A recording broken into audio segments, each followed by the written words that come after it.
Tennessee wants to get to the SEC championship, they have to go through Florida.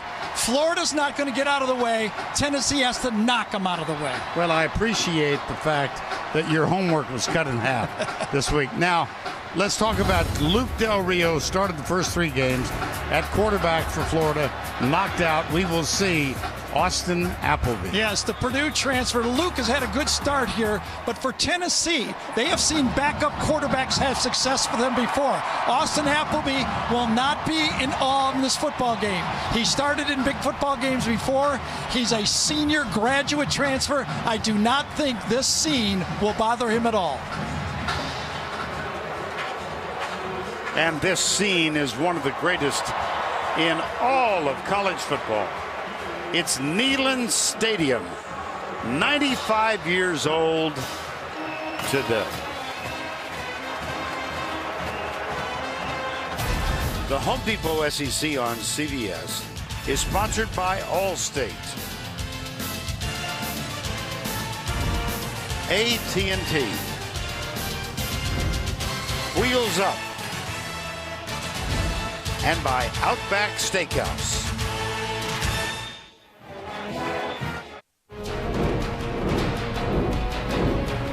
Florida's perfect on 4th downs. Antonio Callaway!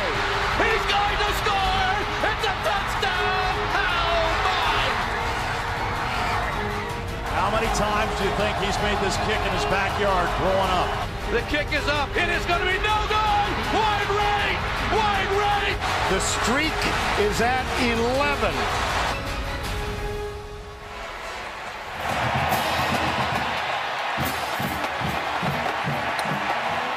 And moments ago, the Tennessee Volunteer team made its entrance through the block tee across the checkerboard end zone. They are at home with a 3-0 record. And let's go down to Allen LaForce with Tennessee coach Butch Jones. Coach, you're standing here with another opportunity to end this 11-year losing streak against Florida. Tell me, why will this year be the year, and what would it mean to this electric fan base? Well, it's one thing. We just got to focus on one play at a time, not worry about the outcome. We got to focus on the process. That's doing everything that we can to win our individual one-on-one matchups. Your defense is without 2 key starters. Jalen Reed-Maven is not fully healthy. How do you overcome those injuries on the defensive side? Well, that's football. That's next man in. We have a lot of confidence in the individuals that are performing for them. Thank you, Coach. Good luck. Thank you. Allie, thank you. Key defensive injuries for Tennessee. Reeves-Maben is active. We do expect him to play. Darren Kirkland and Cameron Sutton both out of this game.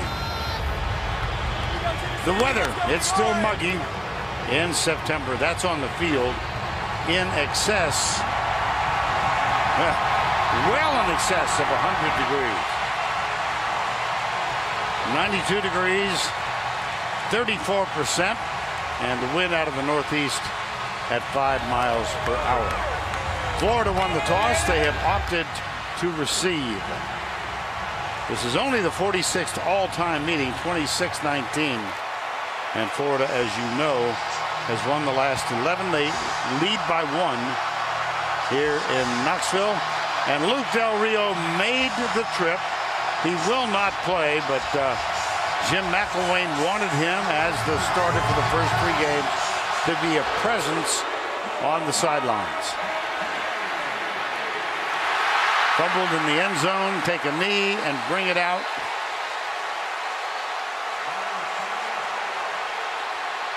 LaMichael Pirine was in the end zone.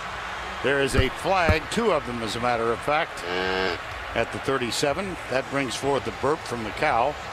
And the starting quarterback will be Austin Appleby, graduate transfer from Purdue, where he played 3 years. 28 touchdowns, 19 interceptions. I think you think he's not going to be. No, I don't think so. You know, Vern, he won his first start at Purdue as well. After the play was over, unsportsmanlike conduct, number 8 on the kicking team. That is number 8's first of the half. 15-yard penalty, first down. 2 surprises here. First of all, Jim McElwain with a backup quarterback wins the toss and takes the football. Big message to his offensive team that he trusts them in this situation. And if you don't think Tennessee is geeked up, they get a personal foul on the kickoff. That was on Justin Martin, who is a starter today at defensive back. Number 8. Appleby will open in the shotgun. They'll come left, and it's Mark Thompson on the first carry of the game. And the rest of the offense for the Florida Gators, 3-0 as we said. Sharp, Ivy, Dillard, Johnson. Antonio Callaway will make sure that he is on the field. He was bumped 2 games ago and did not play last week. Second down. And Callaway is on the field near side. Under center here on second down. Appleby going deep, and he's got a man wide open. It's Callaway. Callaway out of bounds with a 1st and goal at the 4. Well, the guy that got the personal foul just got beat for the touchdown. The matchup is right here. Remember, Cam Sutton is not playing. They go right at the guy.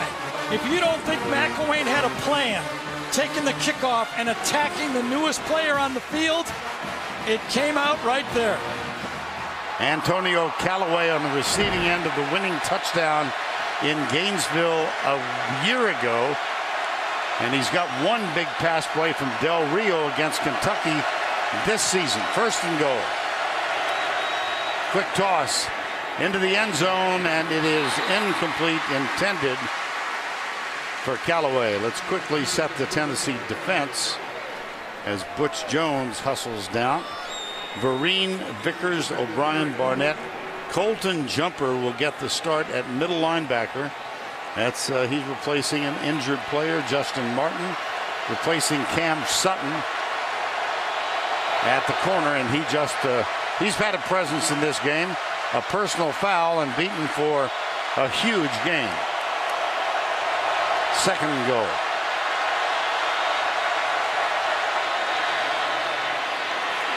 They'll test the middle. Mark Thompson. Well, if they can get out of this with a field goal attempt. Yeah, you know, Vern, Butch Jones was very upset after 1st down. He ran all the way down the field to talk to the head linesman. I think he felt that Florida had 12 men in the huddle on the first play and should have been an illegal substitution, but it did not happen. 3rd and goal from the 3. I wonder if McElwain will think 4 downs here. Fake the option. Appleby deep in the end zone, man open. Touchdown, DeAndre Gouldsby, number 30. You don't need 4 when you score in 3. This is a very familiar formation that Florida features, an unbalanced line to the right. They usually quick pitch it. This time, they self-scouted themselves. They said a lot of times, we pitch it, and Austin Appleby says, this SEC ain't so bad. This is easier than the Big Ten. Long game. Yes, it is. Pinheiro with the extra point. The freshman place kicker. Just how about the message by Jim McElwain to his football team? You lose your quarterback, you win the toss, you take the ball. We're going to win it with a new guy, whatever we have to do, and they drive down and score. Watch the best games from the best conference every week on your phone or tablet. Plus, get instant scores, stats, and team alerts. Download the CBS Sports app today. On the bench, you've got Appleby to the left, Luke Del Rio to the right. Let's take another look. Vern, very clever here. Usually the outside man takes the flat, and the next man in goes to the post. But here, Gouldsby here goes deep, and then to the outside they crisscross. Watch the crisscross right here. It confuses Tennessee. A nice little mix-up, change-up on a play that everybody runs near the goal line. Instead of the outside guy going wide, they crisscrossed and confused Tennessee. Gouldsby with a touchdown catch. That was a 75-yard drive in 5 plays. The key, Antonio Callaway with a 51-yard catch.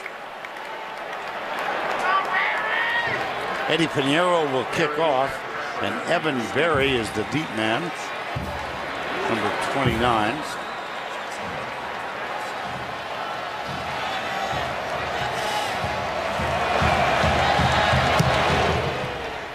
Deep. Touchback.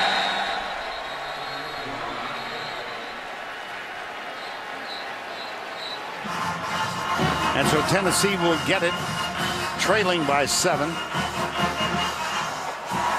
Let's see if we can determine the penalty on the opening kickoff. It was Justin Martin. It happens right here. He gets knocked down. It goes just outside of our framing. And we happen to be watching it. He ends up throwing a punch after the play, clearly out of the play. Silly play. Back-to-back plays. Justin Martin feeling the pressure of having to cover up for Cam Sutton. There's Dobbs, the quarterback, and that one is stuffed at the line of scrimmage. And a little bit more about the penalty. Let's go down to Allie LaForce. Vernon Gary Martin came over to the bench with his head hanging. Teammates coming up to him, patting him on the back, saying, "It's okay, you got to recover from this." And then Coach Jones came over, got in his face and said, "You caused us 7 points. You caused us 7 points. I need you to get your head back in the game and get back out there and turn this around." So he's feeling the pressure.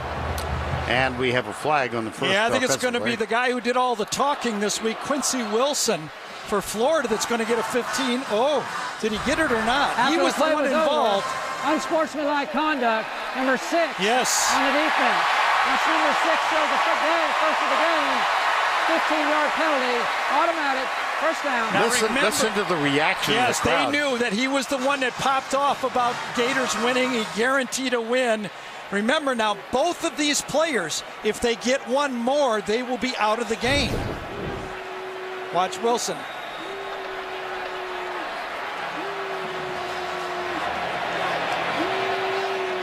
That didn't take long, did it?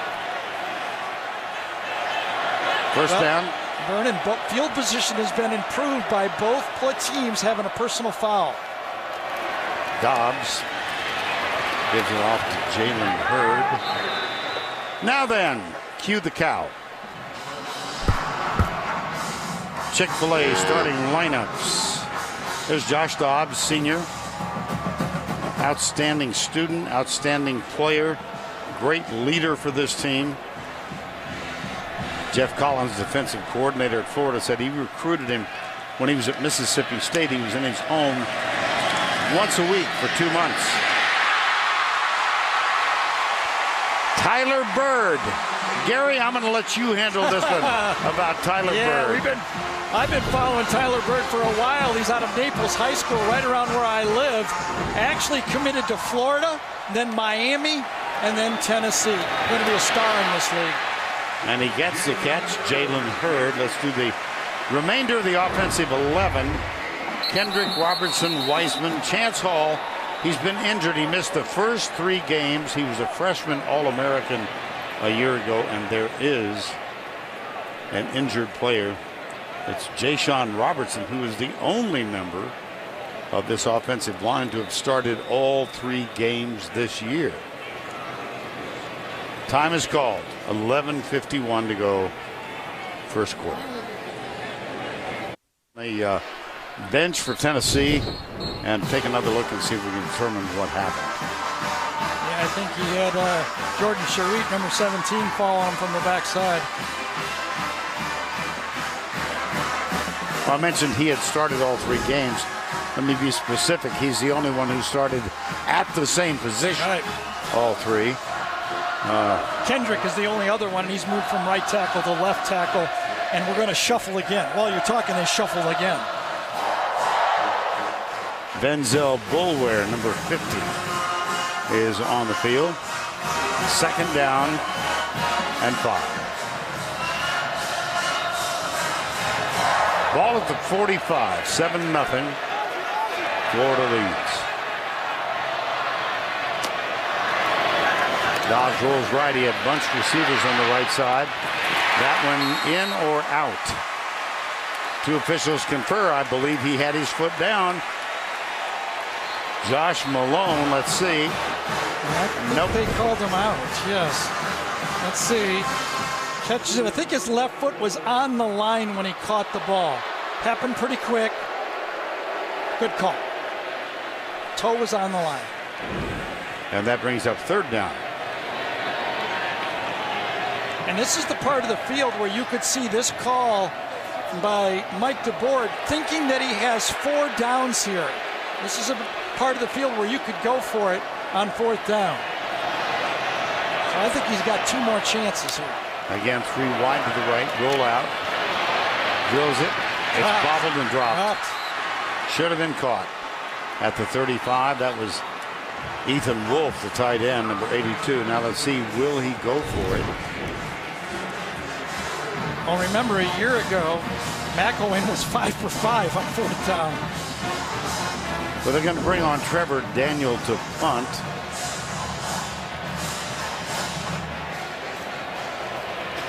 Florida has kept their defense on the field except for the returner. The rest of the defense is playing defense safe. Daniel, fair catch called. Drifting. Oh my, bobbled it. It's recovered by Tennessee. Antonio Callaway muffed it. What did we hear from the coaches yesterday? Special teams plays and big mistakes. Well, Antonio Callaway had a brain lock on this one. Not only does he call a fair catch inside the 5-yard line, he then drops it. Jeez. And when you put the ball on the ground against Tennessee, there's nobody better in college football than collecting fumbles than Tennessee. And it was recovered by Dylan Bates, number 17. That's the try in the middle. Dylan Bates, number 17, the son of Bill and Denise Bates. Bill, star at Tennessee a generation ago, and then a long-time star with the Dallas Cowboys. Well, Florida has their best player back there making the decision on that punt. And not only did he muff it with mentally, he muffed it physically. Second down. Toss in the corner. Tough. Incomplete. Third and goal. I think that was the second drop. That's Jason Kroom, number 18. Kind of a hybrid receiver tight end. They got exactly what they wanted, matched up with a safety and the second drop of the game. Joshua Dobbs is saying, you know, I led the team last year against them in receiving, rushing, and passing. Do I have to do it all this year again? Yeah, he caught a 58-yard touchdown pass last year. They'll test the middle and not get there. Now then, Butch Jones. What are you going to do? He's going to go for it. He's going to go for it. Alex Anzalone got the tackle on the last one. I'll tell you right now, you're going to get from Mike DeBoer, offensive coordinator, their best 2-point play right here. The one they've been saving that they wanted. This is going to be his best call he has. Dobbs has to go on the run here, doesn't he? Run pass option. I would sure think so. He fires it instead, and it's knocked away.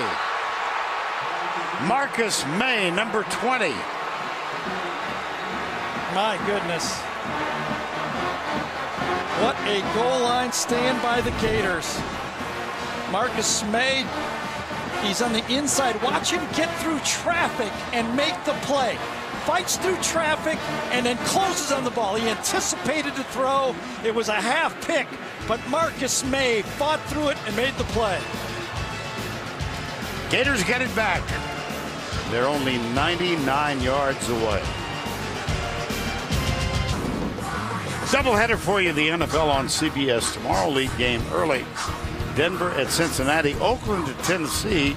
Jack Del Rio was hoping to come over here and watch his son play today, and his son is injured. It all begins with JB and the quartet, the NFL today, 12 noon Eastern, presented by Southwest Airlines.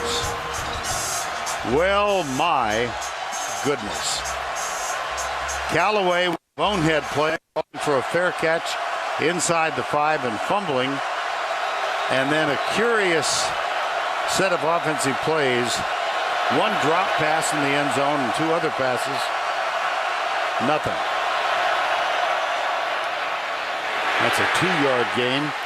Jordan Scarlett, Florida rather, will use at least a trio of running backs.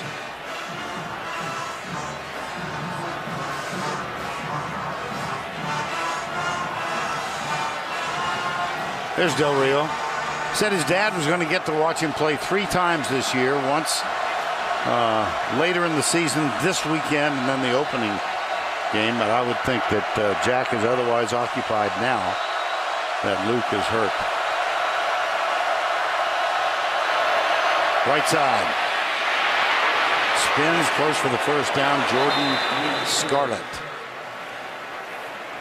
Last year, Florida rushed the ball only 28 times in the football game, just over 100 yards rushing the ball. It has been the storyline in this game. Whoever rushed the ball the most was the winner. Last year was the outlier because Tennessee ran the ball, and they still found a way to lose the ball game at the end. And it was a long catch and run for a touchdown by Antonio Callaway, and then Medley, the place kicker, missed a 55-yarder at the gun. Now Jim McElwain hustling down. They're going to have to take a timeout here to save this play. Yeah, and they do. Florida substituted a couple times, changing their mind about what to play. They're complaining about the play clock, but I think the play clock was perfect. That was Florida coaching staff making the bust. 7-0. Time call. Overhead view of Neyland Stadium, as we mentioned, 95 years old. On this exact date, they defeated Emory and Henry 27-0. I don't know where the 39 years comes from. But there have been a few. 17 in the SEC, 32 at, I wonder, maybe I'm at Jack Benny age. Yeah, just stick right there. Yeah. Well, Florida's play calling on the first drive was very aggressive. Now they've got it off the goal line. You have to believe that the coaching staff does not feel that Austin Appleby is going to faint out here. Right. So let's see if they get a little more aggressive. Appleby from North Canton, Ohio. Oh, nice little move at the line of scrimmage. That's Jordan Scarlett. And he still works his way out across the 20. Jeez. Near the 23. You know, you got to be careful. I do especially about talking about aggressive play calling, because right now Florida has been told all week, and we heard it from Coach McElwain on the phone, is they kicked our butt last year. Yep. At the line of scrimmage, and I'm sure he's challenged his team to say, let's see if we can control the line of scrimmage, and so far they have. First down 10, Gators. Callaway and Powell both on the near side. That's Brandon Powell in the slot. This time nothing doing on the ground, maybe a yard or two. Jordan Scarlett again. It's going to be, well, we'll have 4 running backs. LaMichael Pirine, a freshman, excelled against Kentucky a couple of weeks ago. Jordan Concrite will see action. Mark Thompson started the game. Second down. Here's Callaway, bottom of the screen. 51-yard catch to set up the first touchdown of the ball game. Appleby rolls it. Chased. Gets a blindside block. Boy, that was legal. That was DeAndre Gouldsby, and he laid out a Tennessee defender, LaTroy Lewis. I don't know if I could stress enough to young quarterbacks who are watching this game, or any quarterback really, if you want to earn good play calls on early downs from your coach, when things aren't there, get them out of the play without, too much damage. Just take the 4 or 5 yards, make it 3rd and short, and that's what the graduate transfer has done. Appleby here. Jordan Concrite is in now. 3rd down 2. Dropped. Deontay Lewis, number 80. Been a little ugly start of this football game, hasn't it, Vern? Yeah. Penalties on both teams. Almost a busted coverage. A bonehead play on a fair catch. You know, 1st and goal from the 1-yard line. Tennessee has dropped 2 passes, and now Florida has dropped a pass. It is a really, really just sloppy start of this football game. Sloppy is nice. Sloppy is kind. Johnny Townsend, who has a 50-plus yards per punt average, is back to punt now. Alvin Kamara is the deep man. Yeah, they're going to go. They got so cute with their formation there. They went right through the 40-second clock. Offense, number 19, 5-yard penalty, 4th down. They looked pretty, though, the way they were lined up back there, and they all shifted up. And you know, I'm old and cranky, so I can get away with this. I prefer the white uniforms with the numbers you can read. Yeah. I thought Tennessee's colors were orange and white. I was mistaken. No fair catch. Missed tackle. Kamara hauled down at the 29, perhaps the 30.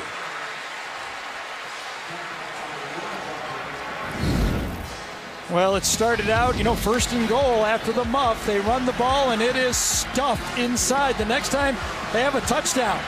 Drop ball. And then Alex Anzalone, number 34, blows up the next play with plenty of help. And then Marcus May cuts off the last throw. A great goal line stand by Florida. And a 1st down, Tennessee now, with just under 7 to go in the opening quarter. Alvin Kamara goes in motion wide left. They test the right guard spot. Jalen Hurd. Let's set the Florida defense. It's you can go into superlatives about this defense. They are outstanding. Caleb Brantley, one of the anchors up front. Anzalone and Jared Davis, 2 outstanding linebackers. And in the secondary, you've already seen a good play by Marcus May. He might be the best tackling safety in the SEC. And there's a run around the right side. Alvin Kamara.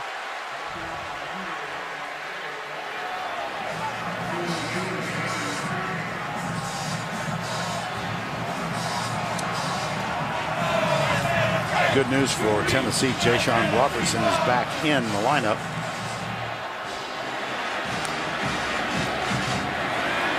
Right side to the 40. Jalen Hurd. Jalen Hurd has really gotten off to a slow start this year. And I think you can attribute most of that to the difficulties on the offensive line. I think if they, especially with Chance Hall in there now, they should be a more physical offensive line. Chance Hall at right tackle, number 76. He's starting for the first time this year. Watch out. Dobbs, as we said, watch out. Ball loose. Called down. Yeah, it was. That was Jordan Sherritt who applied the initial pressure.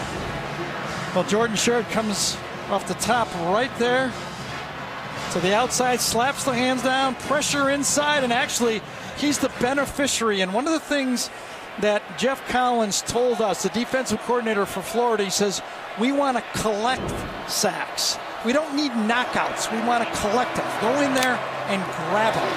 Quarterback draw for Dobbs. He did lead this team in rushing, passing, and receiving a year ago, despite the 1-point loss. And all game, it's one of the challenges for this Florida team is wrapping up Dobbs. One of the themes of last year's game, according to Florida, was that we did not wrap up tackles. The word out of the Florida staff was they had over 200 yards in rushing after a missed tackle. Now, I think Tennessee says, we made you miss those tackles. 3rd down, 11. See what Florida's got in mind defensively. Dobbs in trouble. Still in trouble, and it's incomplete. It'll be 4th down. Jared Davis was applying the pressure that time. Yeah, and Jarrett Davis's job right here was to clean up when Josh Dobbs gets out of the pocket. Watch Davis right in the middle. I'm going to circle wide because he's going to climb in there. He goes into the center, and I watch him stand there right in the middle of the screen, right there, and he closes in. And coverage down there was good in the secondary, but Davis took it from the linebacker spot and attacked the quarterback when he came out. Here's Trevor Daniel. This not his best punt. And Callaway this time says, I'm going to. Yes, it will. Good. How about that? Line drive. Got a little backspin and comes to a stop inside the 10. Let's go to Adam Zucker in our New York studio for an Advocare update. All right, Vern, and Dan Mullen not enjoying this return to his New England roots so far. Marquise Young from UMass around the left side, and he's faster than all the Bulldogs. 82 yards for the touchdown. The Minutemen on top of Mississippi State right now, 7-3. Vern, back to you. All right, Adam, thank you. 7-0 here.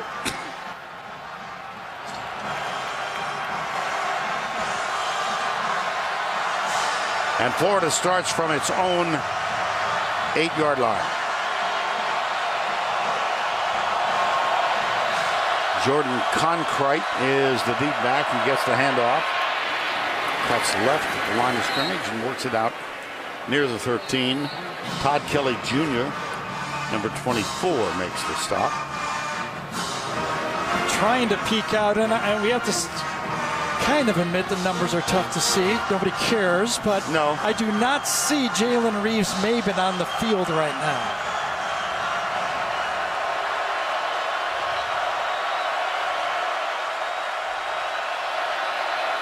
Play fake, Appleby under pressure. He is being chased by two men. He is hit and hauled down as he lets it go. And it was a legal tackle. And pretty darn good coverage that time for the Tennessee secondary. You know, with Reeves-Maben out right now, and Derek Kirkland, and of course Cam Sutton, that means 3 out of the top 4 defenders for Tennessee, because I think Derek Barnett is out in the top 4, are out of the game for this Tennessee defense. 3rd and 5. 7-0. Florida leads, and they got that lead on the opening possession of the game. Going slow again. They're going to be in trouble. They're going to have to burn another timeout. Yes, they do. That's 2. Second charge timeout, Florida.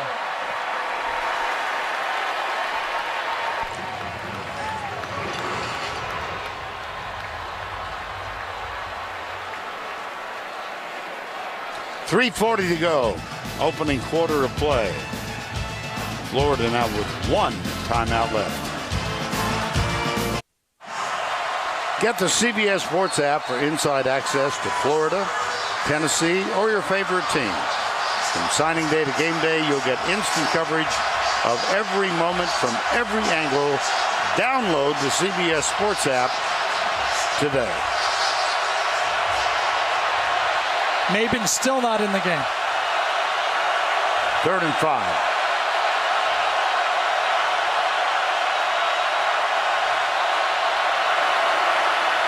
Appleby missed too much.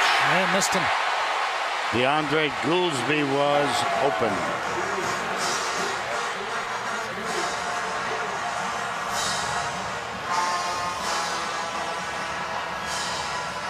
And that brings up 4th and 5. Alvin Kamara back to return the punt of Johnny Townsend.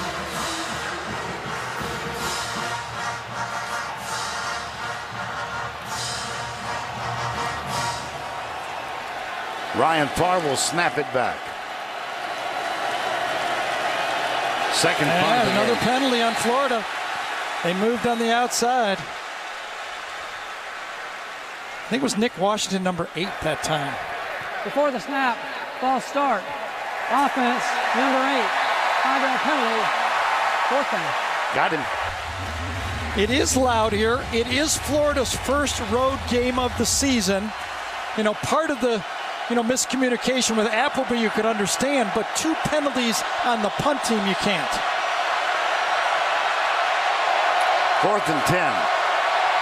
And it gets louder. short punt. Bounces it to 50 and comes back. That one favored Tennessee.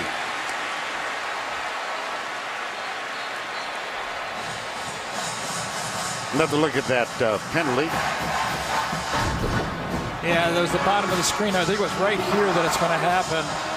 Just a little flinch. That's all you need. And watch the defender point to him, and that gets the penalty. And it's number 2 in the special teams. That's 3 special team breakdowns so far for Florida. That was a 38-yard punt, and it results on a first down at the 46-yard line. Oh, excuse me. Remember how aggressive Mike DeBoer in Tennessee was last year with the trick plays? Let's see if they can dial up something to kind of go after this Florida defense. Blitz, good blitz pickup. And there's the catch, and it's dropped. Wow, Ethan Wolf, that's his second of the game. You cannot get more wide open than that. It was not a very accurate throw. It could have been caught, but you depend on your quarterback to put that ball on your tight end. That is a big play. If he catches that in stride, he gains another 10, 12 yards. It was not a good throw. That goes between left guard and left center. It's Jalen Hurd. Joshua Dobbs off to a very slow start now. Has missed his last 6. He's 1 of 7. And has had 3 drops, 2 by Wolf. As a former quarterback, I don't think drops should count in your completions percentages. Somehow I knew that was going to be said. You know. Can't throw him and catch him. That one incomplete. Yeah, I tell you, this Florida defensive secondary is very aggressive. That was Duke Dawson that time, who actually started the first game of the season at corner. He's their nickel back. They play a lot of man-to-man coverage. They challenge the short routes. You have to throw the ball deep on Florida. They clamp, they jump on those short routes, and they're very aggressive. And so, Trevor Daniel on the punt again. Callaway drifts over, fair catch called, and taken at the 6. TV's #1 comedy is bigger than ever. And this week's show has something so top secret, all we can say is, well, it's big. Catch a new Big Bang Theory Monday at 8, 7 Central, only CBS.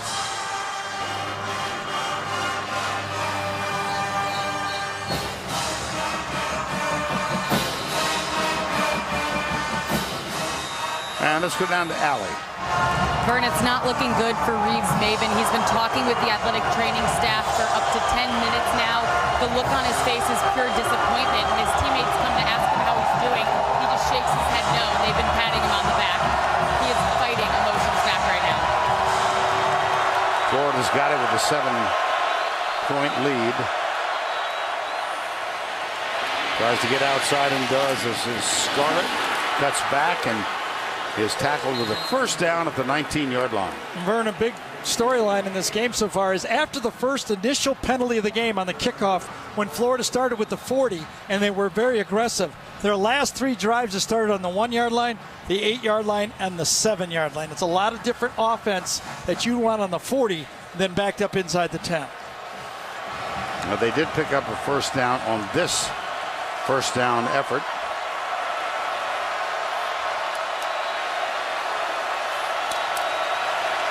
Appleby is trying to get the attention of his wide receiver near side.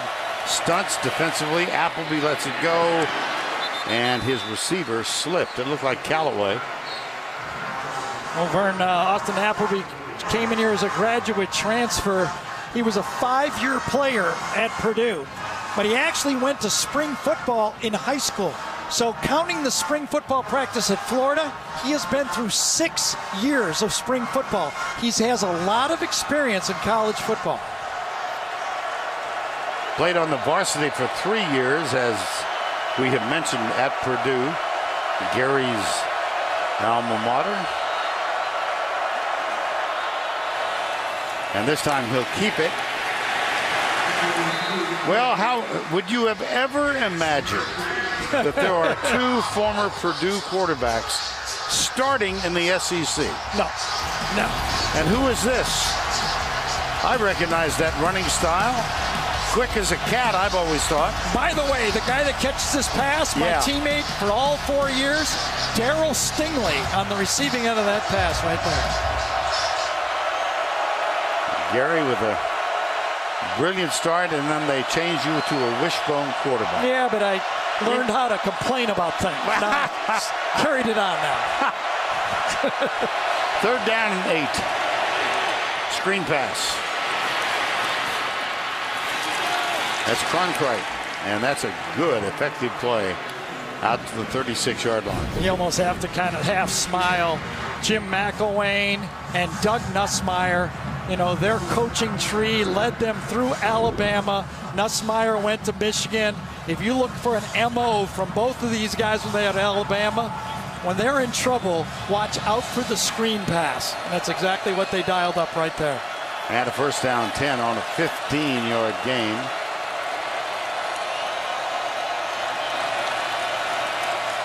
Four-man rush. Appleby with all day down the right sideline. And he's got is the catch complete? Well, he caught Callaway, yes. Justin Martin defeated again. There's Callaway down. Callaway has been struggling with a quadricep, but it sure isn't hurting him getting deep against Tennessee. Watch him track this one down, catches it. Let's see if his foot is in. His left foot was in. Did he have control of the ball when his left foot was in? Catches it. Right foot. I was wrong. Yes, it was his left foot. He got it in, and that's going to be a completed pass. Yep. That's a 43-yard gain, but Callaway is still down.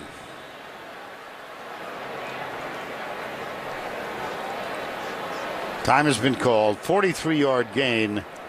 It'll be 1st and 10 when we come back. Well, that was ruled a completed catch, 43 yards. And even better news for Florida, Callaway's up. Watch this great route by Callaway. Hesitation, and Justin Martin right now is going, Cam Sutton, it's a little harder to play in this league than I thought. He's been burnt twice. Martin replacing the injured Cam Sutton. On 1st down, Appleby swing pass out the right side. Oh, well defended. Jordan Cronkite. You always give it a nice pause there. Well, I do. Are you trying to stay away from Walter? Yes. Yes, because the temptation is so obvious. You always give it a Jordan Cronkite. Well, I want to make sure I get it properly pronounced. I think it like any time that's going to be. That is the end of the first quarter. I got called out, folks.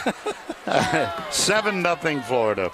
We'll return to Knoxville after this message and a word from your local station.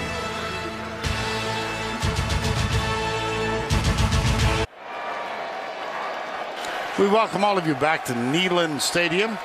They've got this checkerboard thing down, don't they? Orange and white throughout the 102,000 who we expect are here. And it's 2nd down and 9 as we begin quarter number 2. Vern Lundquist, Gary Danielson, Allie LaForce. Handoff goes to LaMichael Pirine, and that's going to set up a 3rd down. 7-0.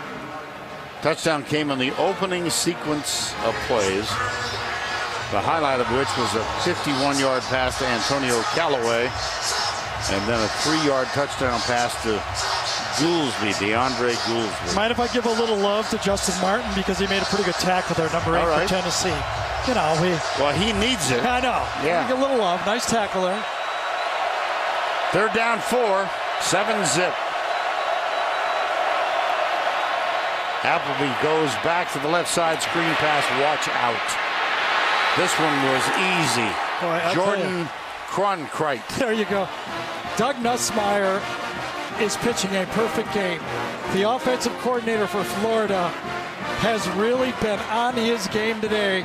And Butch Jones's team has been off balance.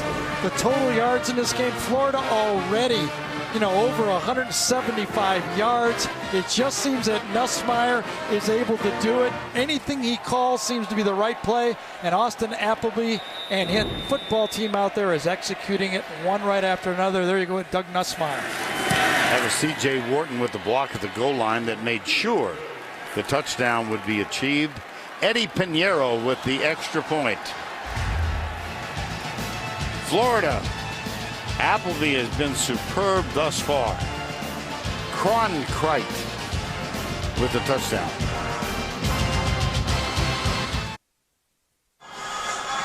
And now it's time to take a look at our Home Depot tools for success. Vern, when you're calling plays and you got them sometimes, you can start featuring plays that are a little bit different because you trust your players on the field. And that right now, Appleby has the trust on this play right here. And he goes out, he's got him, and then watch this wall behind him. You got David Sharp and Martez Ivy. That's a walk-in. Right now, the A game is being delivered by Doug Nussmeier. His tools, whatever he's grabbing, he is on top of his game. The former Alabama offensive coordinator, Michigan offensive coordinator, and he came to Florida. Today he's pitching a perfect game.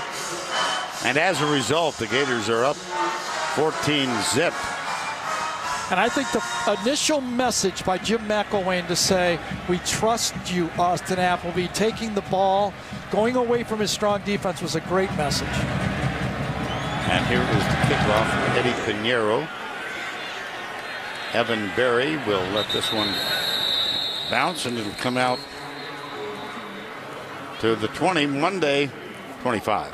Colbert goes live after the presidential debate.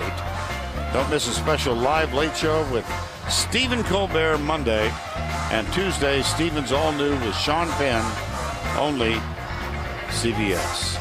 I think they're going to ask us to break down the debate, too. Are you ready for that? I'm going to wave myself out of the picture, and I'm going to let you take the pulpit and preach. No, I'm going to watch a football game. Okay. Oh.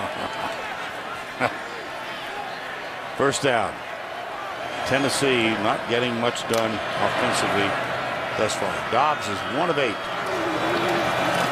He'll throw it here, perhaps, or he'll run it. And that at least is something positive now for Tennessee.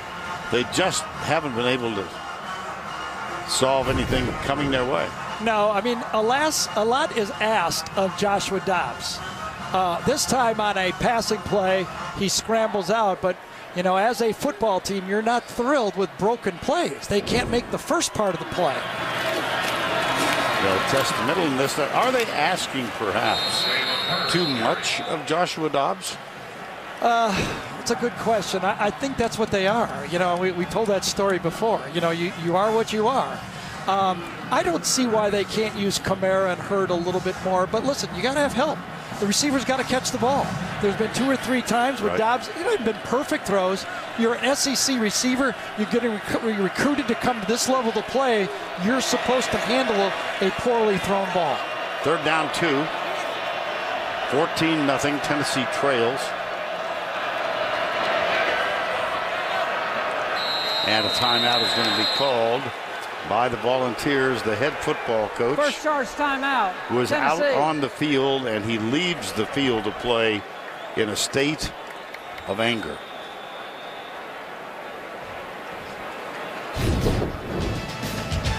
Butch Jones, CBS Sports coverage of the Home Depot SEC continues after this message and a word from your local station.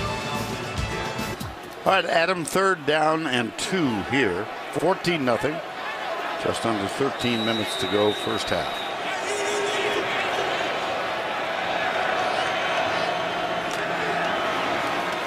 Dobbs gets away. It's Alvin Kamara.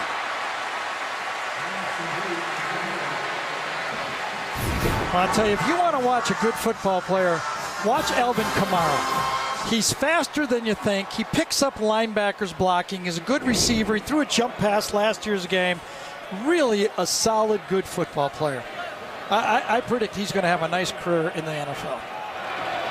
He'll be pleased to hear that. First down. Dobbs steps up, fires it, got a man open, and he drops it again. Holy cow. Wow. This is Josh Malone. Plenty of protection this time. Remember, Florida leads the country in sacks. Plenty of protection. Cleanly beats Quincy Wilson, and that's drop number 4. And if you don't think this streak means something to Tennessee and you don't think they're tight, I submit this first quarter and this first part of this game. This is a tight football team. Dobbs still has it and gets his way to the 49.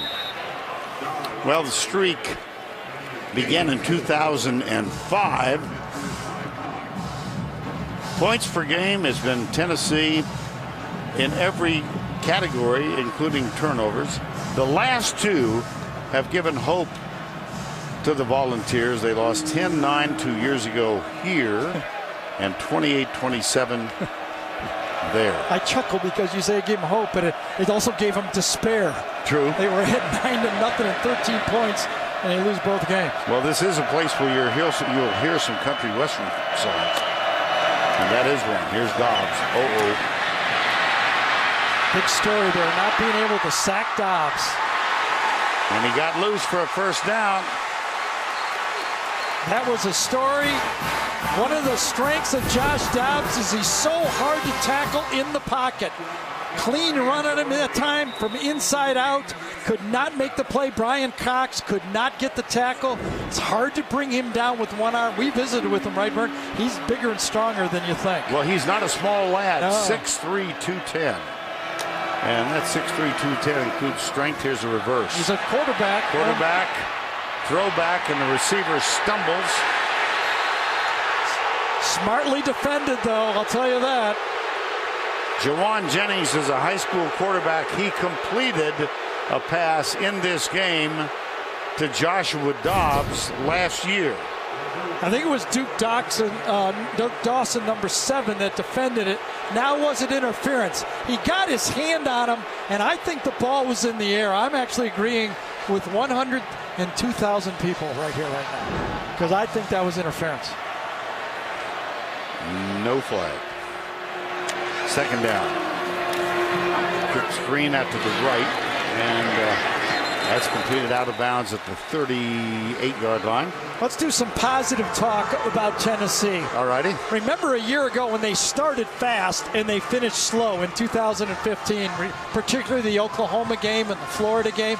This year, their MO has been to start slow and finish fast. Just witnessed the Virginia Tech game when they were down 14-0 early in that game and win. And they had to go into overtime in their first game to beat Appalachian State. They did defeat Ohio in their last time out. 3-0 coming into this game. Here's Dobbs. This time it is caught. No, he ripped out. Oh, he did. It's ripped out, incomplete. Interesting decision again for Butch Jones. 3rd and about 4 or 5. Hard to punt here. It's just hard. Again, on the crossing routes, there's nobody more aggressive in college football than Florida. They have tremendous respect, a tremendous amount of confidence in their corners, and they run and they clamp early. Not surprised that Tennessee's going to go for it here. 4th down, 5. What will Jeff Collins dial up? Will he come after Dobbs and attack him? Dobbs anxiously urges a teammate to get him in proper position. He's got time. He's got a man open. It is caught at the 16-yard line. Jawan Jennings.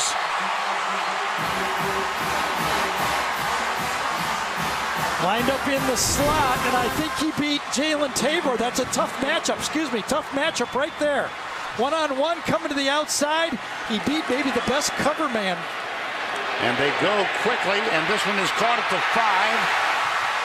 And the ball ruled down at the 4. It's Josh Malone. Malone, if you're keeping score, has caught a touchdown pass in each of the first 3 games. And let's see what happens here. I thought Alex Anzalone had a chance to get that one. Another throw. It's a little bit across his body by Josh Dobbs, but he turned out and it worked well. You only need one positive play to get the feeling going. First down goal. 14-0, Florida leads. Oh boy. Caleb Brantley. Well, the Verizon Red Zone Tennessee offensive statistics. 9 touchdowns in 12 trips, 75%. They've done well. Does that include the one down here that we just had? Because I'm just going to kind of wink here. What does this mean? Depends who you play, right? Yeah, it does. Second and goal. Last time they did not run Dobbs. Will they run him here? Into the flat, one hopper. Intended for Josh Smith. Dobbs is 5 for 15 for 64 yards. On the fourth down play, Florida did somewhat blitz. They kind of mush rushed a little bit because Jared Davis occupied a center, but he really didn't. He was looking for the scramble. He did not come all the way. Let's see what they do this time. Davis right in the middle. Let's see what he does. See, Florida's not allowed a touchdown pass yet. Here's Dobbs. Deep. Intercepted. Quincy Wilson of all villains for the Tennessee fans. Quincy Wilson, the duck that just couldn't pull the truck right there. Excuse me, right ahead. Oh, just a lot of verbiage coming out of the Gator camp this week, and most of it emanating on social media from Quincy Wilson. Yeah, he beat the Tennessee receiver to the spot that time, and that was a tough decision for Josh Dobbs. That player was covered as much as you could. Another great stop by this Florida defense.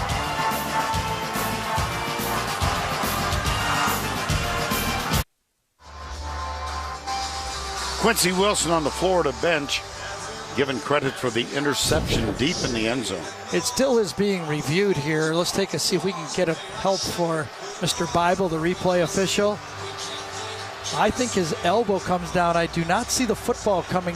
Might have been. I mean, it's all in the eye of the replay official. It's either going to be Florida's ball or Tennessee's going to get a chance for a field goal. It looks like they decided that he had a catch. Yep, back to play. Offense, Florida. Here's Appleby, play action. Fires it, got it. I'll tell you, Austin Appleby has looked really good today. Remember, this was not a landslide decision that Luke Del Rio. Let's go back one more time on the interception because Butch Jones was really giving it to Josh Dobbs here. Looking downfield, was there anyone else open on the play? Good coverage. I don't really see anybody. I think what Butch was telling Josh is, hey, if it's not there, run. Do not turn the ball over. We needed a field goal. At least that's what I used to hear. Brandon Powell on the reverse out of the slot position. I used to hear this, Vern. See if you can help me out on this. The coach would come over and he'd go, that's the worst time for an interception. And I go, well, you tell me a good one.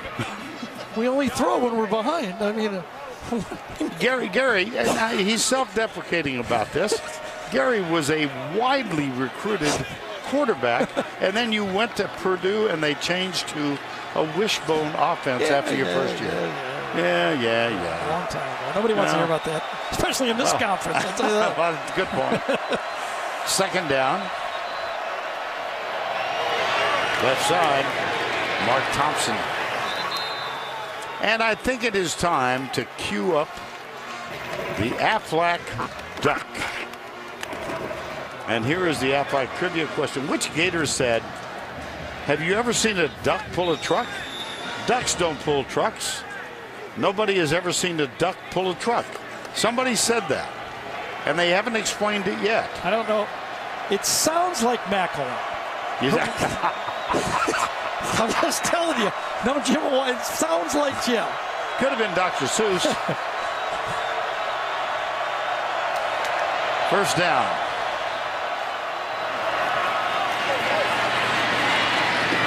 Mark Thompson around the left side. Well, Reeves may have been battling injuries coming into the game, and earlier. Yeah, he was favoring his arm on that tackle. Watch this one. He's barely using his right arm on the play. And after those two plays, he took himself out. You know, that we don't get much on what the injuries are anymore. We did hear he had a bad shoulder injury. Jalen would not admit to anything when we talked to him, but he totally was favoring that arm on those two plays. Cortez McDowell is on for him. It's 2nd down and 4. Appleby goes deep, and he's got a man again. It is... He got it. He got it. Tyree Cleveland, the wide receiver. 37 yards. Excuse me, Vernon. Tyree Cleveland is the guy Florida has been hoping for a while. He's been injured. He's a big, tall receiver, and if you talk to the people in the Florida program, they couldn't wait to get this guy on the field, and you can see why. Another great throw by Appleby, huh? Right now, Austin Appleby's going, geez, it's easier here at Florida with these guys than the guys I had. True. And here goes Thompson down to the 1. Well, last year we had the great play by Jake Coker, and there's a little bit of a comparison, I would think, with both being grad transfers, Appleby and Jake Coker in their size. Both big, tough, strong guys. Well, who suggested yesterday that Appleby would be a great tight end? Yes. I think it was defensive coordinator Bob. Here's that formation again, that they quick snap and throw the toss. There we are. Tennessee was ready for it. Yes, they were. That's Thompson again. Remember, this is the formation to the right that Florida threw the pass off of. Now they quick snap it, overload left, on balance, 2 wingbacks, quick snap, and Tennessee defends it. Turns it in and makes the stop. It's a kind of big play here for this Tennessee defense, don't you think? That's why you're paid the big bucks. Observations like that. Huge. 3rd and goal from the 1.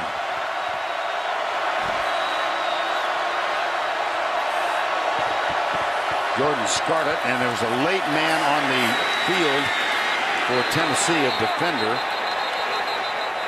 So they played essentially with 10 men on that play, and Scarlett carried the ball. Or it was the 12th guy that ran out there, one of the two. Did they call it a touchdown? Let's see. Watch the late push to see if they call it. Substitution on the defense. That penalty is declined. Touchdown. There you are. Well, the late guy on the field, I hate to bring it up, was Justin Martin, number 8. And Jordan Scarlett gets the touchdown. Yeah, it's going to happen right over here. Watch him come into my circle right there.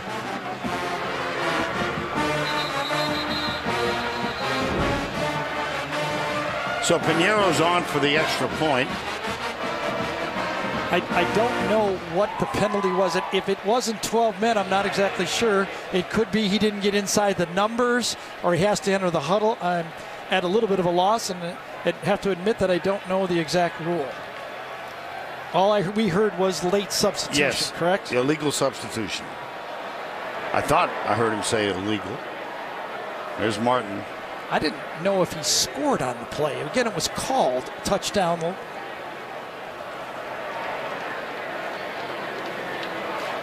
And the play is under review. Right. Now, was it called a touchdown on the field? The answer is yes.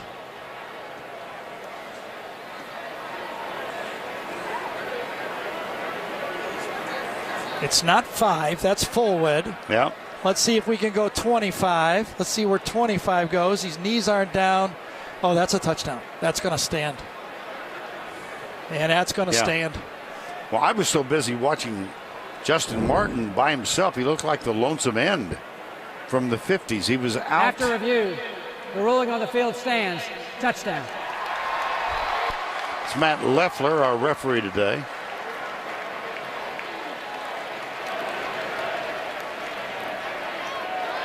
You know, Vern, I thought, and listen, we still got a lot of time. We've seen 21-point teams behind before. Okay, it was Alabama just a week ago. Yep.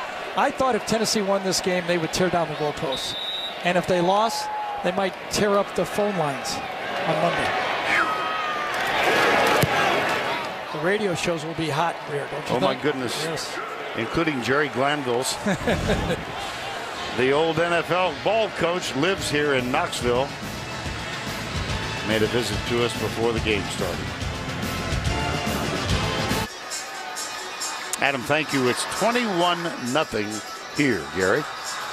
Well, Vern, Tennessee in this football game has had 7 plays inside the 10-yard line for Florida. 4 downs and out the first time and an interception the second time. And the same play, it's going to be a stutter. Remember, Antonio Callaway did it before, and he matched up against Justin Martin. Well, this time Tyree Cleveland is going to do the same thing. They've definitely circled Justin Martin to attack, and then on short yardage, they go inside and smash it in with Scarlett. Again, I have to say, great execution by Appleby, but maybe better play calling by Doug Nussmeier.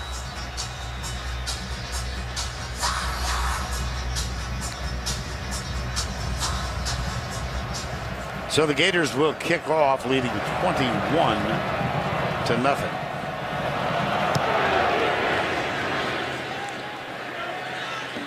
Through the end zone.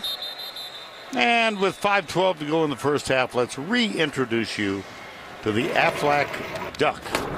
And the answer to the trivia question, the question being, which Gator said, have you ever seen a duck pull a truck? Ducks don't pull trucks.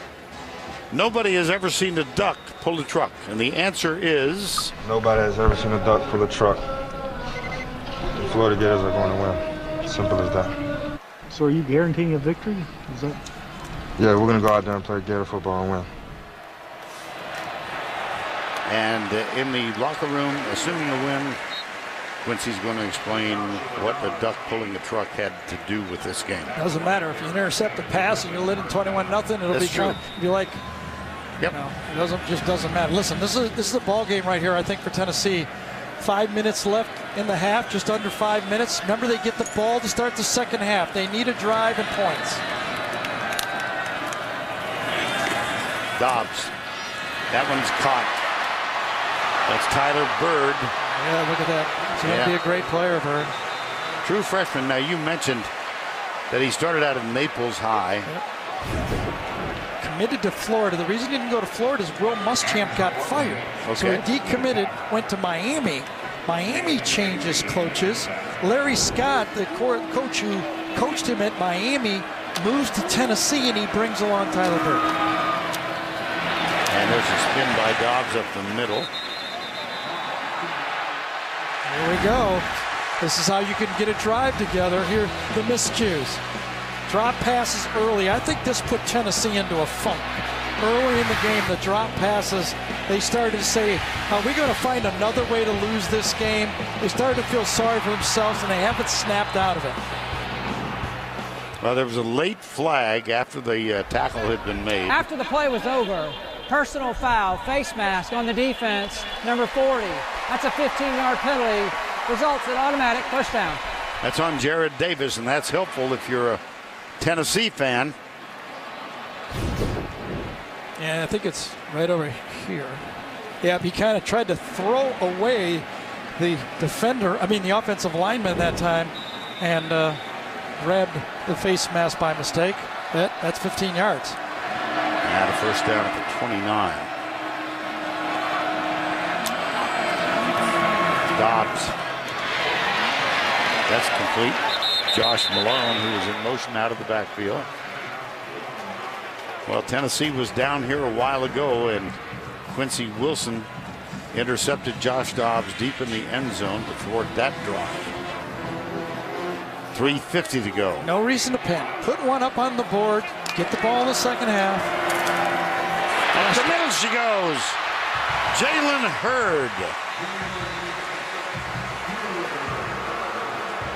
And they'll go fast offense here. They won't be able to because a Florida player went down with an injury. Back at the 25. I think it's Caleb Brantley, number 57. I think you're right. Cramping up. Hurd finally sees some daylight to bust into and gets into the second level. Hurd with 11 carries for 27 yards. Brantley is the injured Gator.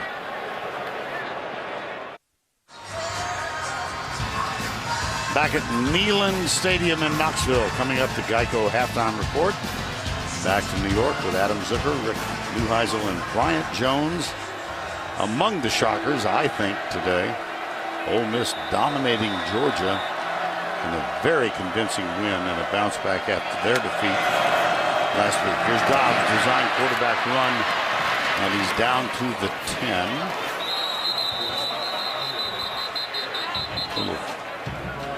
Post-whistle aggressiveness. I could be wrong, but is that not the first designed run for Josh Dobbs in the game? He's run a few times out of the pocket, but I think that may be the first time it's been called as a designed run for him in this game. I think you're right. He's run it 8 times, but that one run all the way. Under center. How about this? Yeah. What do they got cooking here?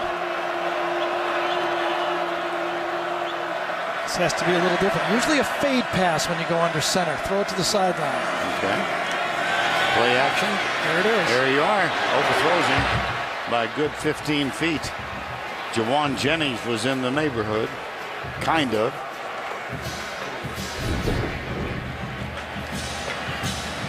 See, when you go play action pass against the Florida defensive backs on the outside, you can throw inside, but on the outside, they never see it.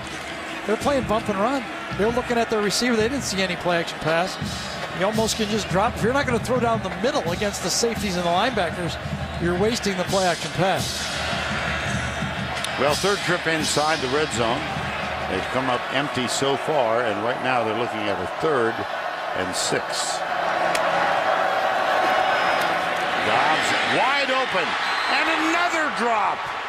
That's Alvin Kamara. He might have scored. They got to go field goal here. They need points. Yeah, this is a team, if you ask me, that is a team that has lost 11 straight. It's just whether you don't talk about it, you do talk about it, you want to win so bad, you just can't make the simplest plays. Kamara makes that catch in his sleep. This will bring on Aaron Medley, who's 3 of 5 this year. Kicked 21 successful a year ago, 20 the year before that. 28-yarder. And they're on the board at long last. And Butch Jones has to be positive. He can't look at his team and be negative right now. They need help, and he's doing the right thing.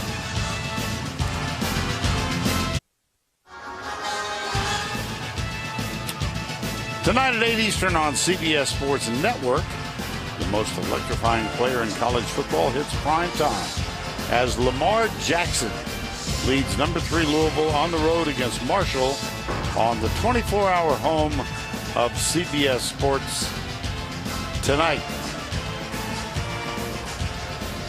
We saw him first, right, Vern? We did, Lamar yes. Jackson threw the first pass of Louisville's 2015 season, and it was intercepted. They lined him up at wide receiver.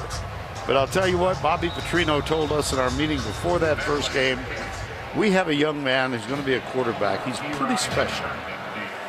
That's proven true.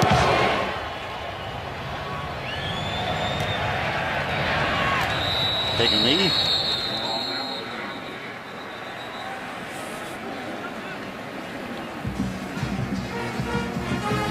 And the comparison between the two, Appleby 9 of 14. And on the sidelines, Luke Del Rio. Jim McElwain said yes, he's making the trip. Yes, he's going to suit up. Yes, he's got an injury and he can't play, but we want him as a calming presence on the sidelines. Luke won the starting job in a very close competition with Austin Appleby this summer. First down 10. Tennessee has 2 timeouts left. That one is flipped out. And it's Callaway. He's special. And I was thinking here before the first down play, what will Florida do? Will they just try to burn the timeouts and take it easy and get into halftime? You know what you do? Give it to your best player. Get a block to the outside. David Sharp gets a block, and Callaway, who's playing probably at 80% with that quad, gets it into a position now where Florida's going, hey, let's try to put another one up. Stepped out a little earlier than we thought. Yes, they have remarked the ball back at the 45. Callaway now 4 catches in the ball game. And why not go after Tennessee with their 3 of their 4 best defenders out of the game? Do you not stress them? They will keep it on the ground here with Jordan Cronkrite.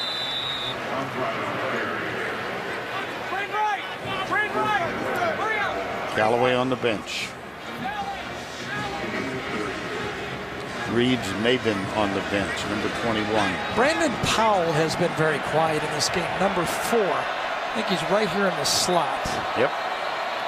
And they threw this one away. Flag on the far Before side. the snap, false start.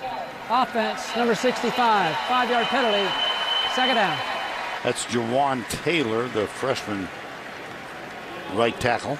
Yes, and really one of the big changes in this Florida team has been the emergence of Jawan Taylor, number 65. They've allowed now Fred Johnson, last year's true freshman, to move into the guard position, and they feel they're much stronger with Taylor and Johnson.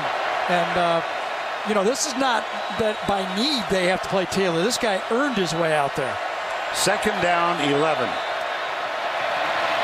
This is Appleby on the design quarterback run. And let's get an update from Allie LaForce. Vern Callaway, we saw him limp off. He did make it to the athletic trainer's table. All they did was simply re-tape his right foot and right ankle, and he hops back up and seems to be okay for now. And he's on the field. Yeah, that's good news. It wasn't a re-injury of the quad. It was tweaking of the ankle. Third down 4 with a minute to go. 21-3. Florida has 1 timeout left. Tennessee a couple. Appleby tipped, incomplete. Great coverage that time by the Tennessee defense. That was Rashawn Calden who got the start today. It was a good throw, but it was well covered. A contested, defended play. That's what you have to do. Make it a tough catch. Johnny Townsend on the punt on 4th down. And Alvin Kamara, number 6, is the deep man.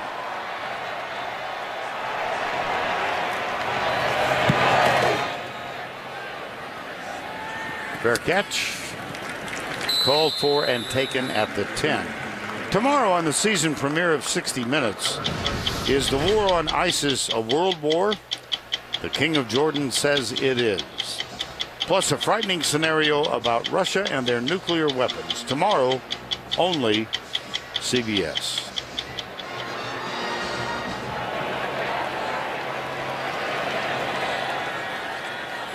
At the 10, 2 timeouts to go.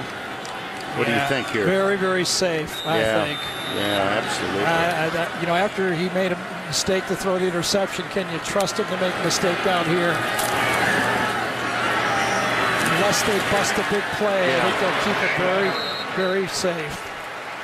That's Jalen Hurd, 35 seconds to go. The hardest thing to do is play safe at home because the crowd boos. Listen.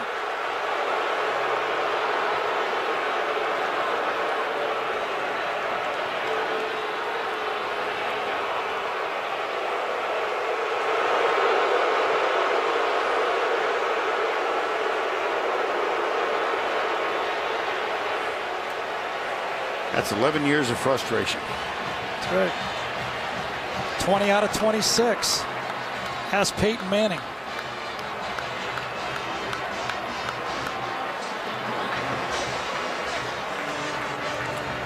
And now it's time for Inside Access presented by AT&T, official sponsor of the SEC. Here's Allie with Jim McElwain. Coach, Austin Appleby in his first start as a Gator really showing off his arm out there, 4 plays of 20-plus yards. How did you set him up to have the success? Well, I think the big thing is we knew we had to get some explosives. They did a good job of pinning us down here, and we had to change field position. Thought we did that pretty well, but at the end of the day, though, we're giving them 30 yards in stupid penalties, and we're not wrapping up on defense trying to grab at the ball, so we got a lot of work to do at half. Thank you, Coach. You bet. You always look forward. One of the keys to this game, one of the themes was wrap up on defense. No missed tackles. You heard it right there. And that is the end of the first half. Our score, Florida 21, Tennessee 3. Now let's go to Adam Zucker in our New York studio. 21-3 at the half. Moments ago, Allie LaForce with Butch Jones. Coach, with the 5 drop passes, the interception in the red zone, do you think your team was feeling the pressure of this game in that first half? No, I don't think so. We just have to make plays, and it's about red zone efficiency. We're down in the red zone on the goal line, 3 opportunities to come away with 3 points, and you can't do that. Football, a tale of 4 quarters, not just 1 half, 2 halves. What did you tell this team to motivate them that they can rally in the second half? Well, again, we know we didn't play our best football, but that's why there's a second half, and we have to come out, obviously, big drive to start the second half, and you can't get it all back in one possession. You just have to keep grinding, and then you look at the scoreboard at the end of the game. Good luck, Coach. Thank you. Well, they will get the ball to open the third quarter. I thought it was a perfect message. I just hope his team listened to him. You know, I thought it was a combination of a lot of things in that first half. A little bit tight, a few bad throws, a few drops, and they lost confidence. I think Tennessee has been moving the ball. My question is, can their defense stop Florida a couple times? Here's the kick from Nero. Evan Berry comes up and grabs it. He will return it to the 20, to the 30. And there is a very positive start if you're a Tennessee Volunteer. Well, you alluded to the fact you think they're playing a little tight. How do you loosen Yeah, that? you know, it was basically Rocky drop in the first half. Yeah. But not just the drops. I thought that kind of put him in a tailspin. And then also, Florida goes into the red zone 3 times and score. Tennessee goes into the red zone 3 times, 3 points. I think Butch was right. The combination of those 2 teams, and you lose your three of your 4 best defenders. I mean, it has to affect your defense. On first down, sweep left.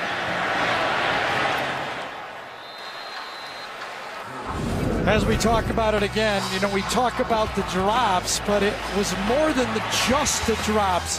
You have to put some balls in front of receivers. And for a lot of these throws, he was only sacked once in the first half against a team that's leading the country in sacks. But a poor decision in the red zone there, a 4-down stop, and then on downs early in the game. But a couple of passes that I thought could have been better throws as well. Second down. Dobbs with a pump. Whoa, he got it. Catch.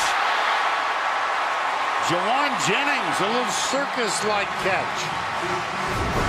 You can't make a better play than that. Someone on the team has to come up and make a play. And that time it was right over Alex Anzalone, the linebacker. And Joey Ivey brought Dobbs down rudely. Perfect. Yes. They come left, go back right. Jalen Hurd with a carry. Telling you, 1 touchdown. Yeah. Make it an 11-point game instead of this. Different feel. Butch Jones, 4th year. Here's Alex Anzalone. They love this young linebacker. 21-3. He and Jared Davis. 2 pretty good stout defenders.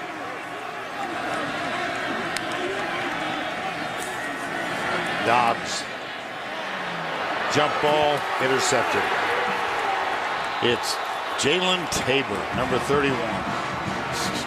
Can't hang balls against this defense. You hang that ball, you have problems. Or did his arm get hit? Yes, maybe that's what it is. let's see if his arm doesn't get hit, because the coverage is going to go away from the bottom down here. Man-to-man on the bottom. All of the coverage goes to the top, and that is his arm got hit as the ball fluttered out there. So give that one to the inside pass rush. Was it Brantley, 57, that got him? It was. Yes. And the player is down at the 7-yard line. You know, I got my eyes on the secondary, but sometimes it's better to look at the pass rush.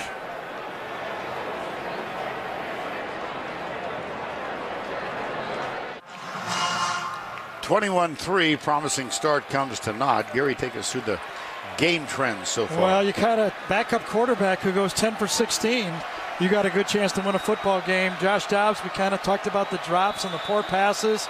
And Florida, just with the big plays that McElwain told Allie at halftime, they've had some big plays.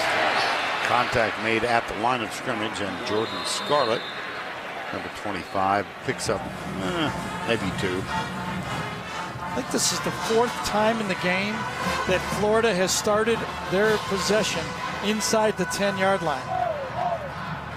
Well, Jalen Reeves-Maven is going to give it a go. He's back on the field fighting injuries. Remarkable young man. He's the personification of a student athlete. He's a graduate. He's taking 2 courses at UT, one on sub-Saharan politics and the other on the African diaspora. That's a long way from introduction to ballroom dancing. Yes, that's happened before with 50-year seniors, haven't we? Time called Florida.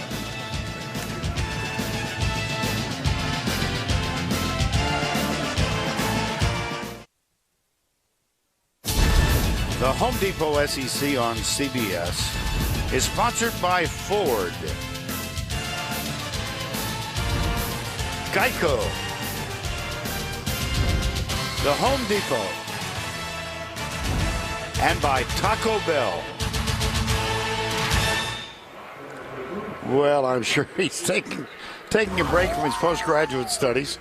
The Vol Navy is part of the tradition here.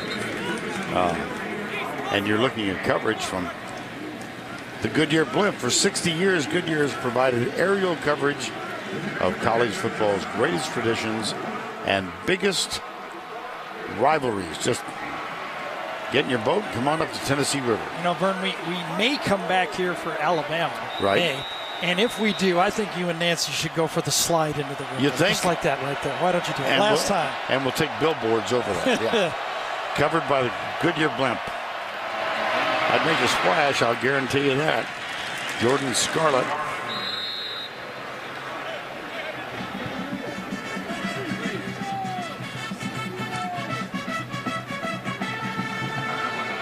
Alabama, by the way, won today big over Nick Saban's alma mater. They beat Kent State at home 48-0. A couple of fairly significant games tonight. LSU at Auburn. Arkansas and A&M playing at Jerry World in Arlington. 3rd and 1.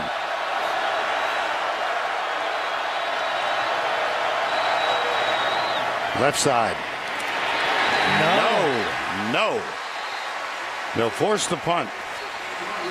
And that time, Colton Jumper, who's subbing for Darren Kirkland, their great inside linebacker, Jumper right in the middle, avoids one block, gets in there on the hit late, and actually knocks it backwards on the play. I think he got a little help from somebody else. I don't know exactly. Was it Emmanuel Mosley? Yes, was it the other was. one? Yes, Yes. but he finished the play, and that's a huge stop for this Tennessee defense. Alvin Kamara back to return the punt from Johnny Townsend on 4th and 1.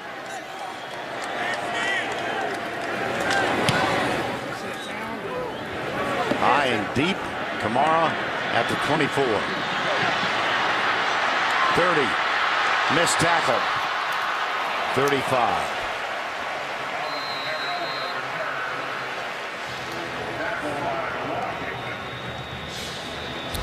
"56-yard punt, 10 on the return by Kamara. But it's still 21-3 Florida. 21-3 Florida. Gary, a week ago, you began tracking what you call the fastball offense. Right, and Butch Jones brought this kind of up-tempo fastball offense to Tennessee, but in the first half, he could never get on track. This is the first half plays and the first series of the second half. They ran 46 plays. First possessions have been 7, so they got 39 chances. There was either a penalty or substitution 21 times, so they had 18 opportunities to go fast. What did they do? No. They went slow. They only had 2 fastball plays. So the term hurry up, no huddle, sometimes it's huddle, no hurry up. And for this game, they have not had the confidence or maybe the success to get their fastball offense going. And that's why I like to refer it to the bottom. No huddle, sometimes hurry up. And at the top, of course, I refer to it as or no huddle, rarely hurry up in this time. Dobbs, one-on-one out in the right flat. Jalen Hurd made the stop. Well, this it's not desperation time, but this Tennessee offense needs something positive. They thought they had it on the opening possession of this half, but then a second interception off the arm of Joshua Dobbs. Quarterback draw. It's going to be third down. C.C. Jefferson, number 96. Yeah, these are some of the emerging stars for this Florida defense. You know, Brantley and Cox are the guys that are big names, but C.C. Jefferson played a lot a year ago at defensive end. Now he's moved inside, playing what they call the 3 technique, and that is a blow-up position. John Bullard ran it a year ago for them. He make a lot of plays from that situation. See, again, since Tennessee substituted, they allow Florida to substitute. And 3 guys ran off just before the snap. Inside slant pattern, that's good. Tyler Bird. And that's a move the chain first down. And again, getting the one-on-one coverage to the bottom of the screen. Bird gets inside, and it's the fastest, by the way. Bird is the fastest player on this Tennessee football team. That's a gain of 13 and a first down just inside the 45-yard line. Blitz threatened. They dance back. And the keeper by Dobbs. Nice job of deception with the football.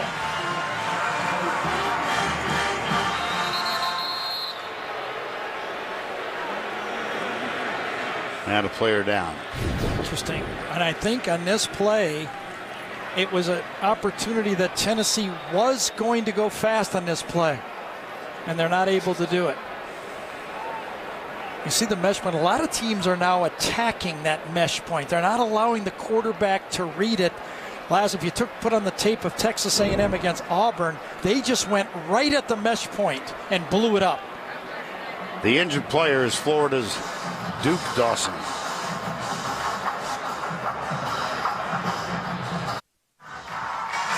Duke Dawson, the injured player. Let's get more from Allie LaForce.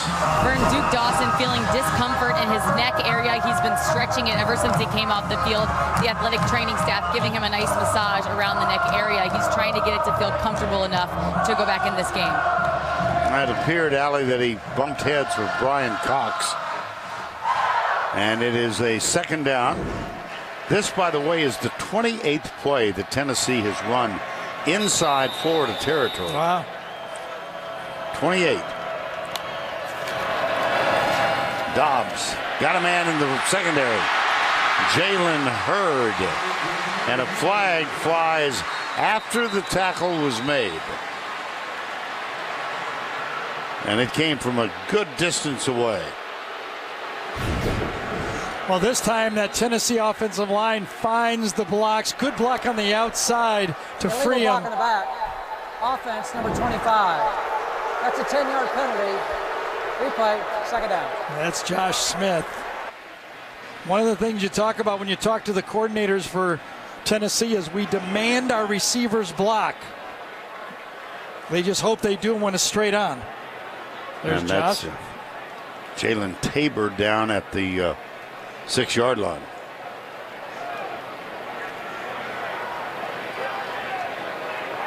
I think he's cramping as well. When you're the good key all the time is when they're gulping Gatorade or whatever they're drinking. See if we can spot the penalty. Block in the back, it was called. Right over here. Yes, block in the back. He shoved him as well. He got Marcus May, and that's what sprung them. What am I supposed to say there? Sprang, and sprung. He got it. He got him into the secondary. Okay. By any means possible. That's a good call. That was an easy call, by the way.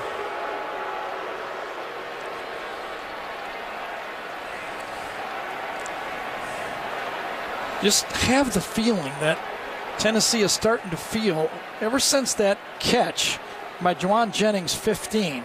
You know, it's the young players, Jennings and Bird, 15 and 10, that have kind of, jump-started this Tennessee offense. Well, as we mentioned on social media, there's been some jawboning back and forth. Here's Jalen Tabor's quote. I feel like they really haven't played anybody of our caliber yet, so they've probably just kind of been slacking around. Yeah. Well, to Jalen and the Florida DBs especially, when he says our caliber, he's probably referring to the Dallas Cowboys. Right. They have a very high opinion of themselves. And why not? Yeah. This is a defense that yielded 53 total yards to North Texas last week. By the way, the head ball coach is here with his wife, Jerry. And I saw Steve both before the game and at halftime. And before the game, he was walking around with a plate full of food. He said, it's a little bit different up here. Yeah. A little bit different up here. At halftime, he was complimenting the Gator offense with 2 third-down touchdowns. Nothing. Joshua Dobbs. I'll tell you, the penetration by Caleb Brantley, he didn't make the tackle there, Bern, but the penetration of this front, they're playing a lot of guys. Joey Ivy's in there right now. They just run through that front, and they don't care who's in the game. They're down 3.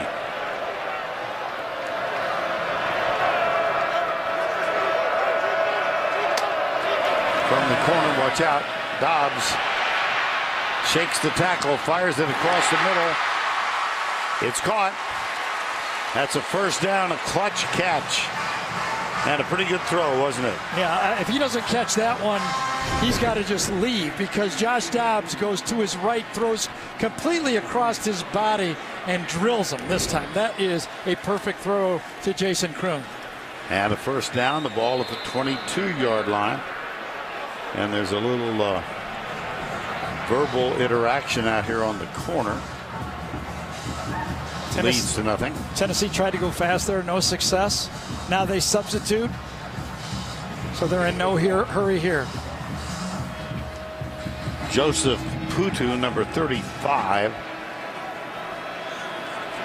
has replaced Jalen Tabor. Here's the blitz. Dobbs back. He's got a man all by himself. Holy cow. Jalen Hurd, touchdown, Tennessee. What a well-designed play. You got to believe that this is one they had all day in their pocket, and it was perfectly set up. A wheel route coming out of the backfield. Remember, Florida has a sub in the game, but this is as good as you can get. I just had that feeling. I said, it feels like Tennessee's feeling good about themselves again. Aaron Medley for the extra point.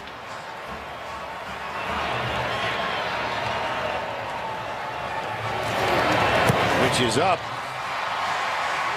and good. Vern, I don't know what Duke Dawson, number 7, who had man-to-man coverage, was looking at. He had him all the way, and he never followed him. Butch Jones likes it. 21-10. We welcome you back to Neyland Stadium. 95th birthday of this venerable facility. Now seating 102,000. Well, 102,001 with Smokey in attendance. And let's go back to the touchdown for Tennessee. Florida plays man-to-man. When you're playing man-to-man, you got to keep your eyes on your guy. Do your job. Mesmerized to leave the number one guy, that is going to cost you. Good drive. The winning play of that drive by Josh Dobbs to throw across his body into the middle of the field to Jason Kroom to set up the touchdown. Now we got a ball game. Dobbs started 1 of 8 in this ball game. Joshua Dobbs has now hit 11 of his last 18. That was a 9-play, 64-yard drive. Took 3:29.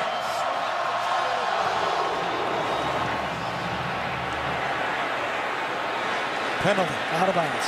Oh, boy.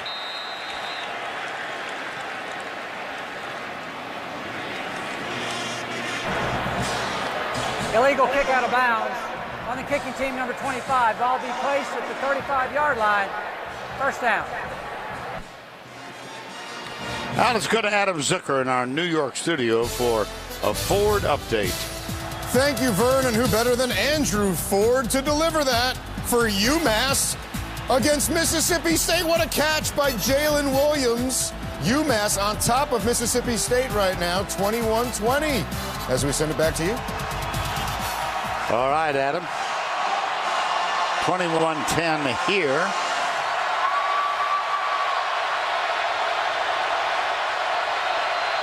Ball at the 35.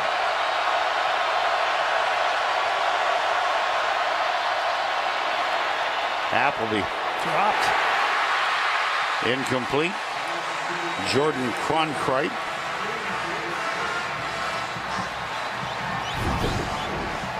Perfect throw. You got the middle linebacker coming at you. Opportunity to make a miss. Put it on the ground. Well, this crowd is alive now. LaMichael Pirine is the running back.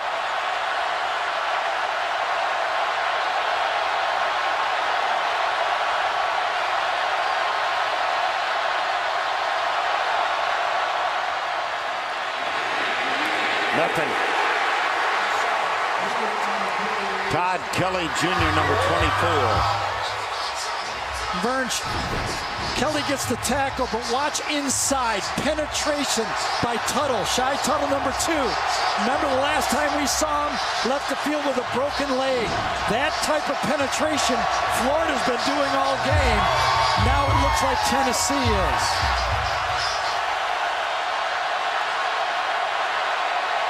Third and 10. Can Corey Vereen, number 50, or Barnett make a play? The 2 bookend defensive ends. They rush 3 and drop 8. And there is a play at the 30-yard line, 4th down.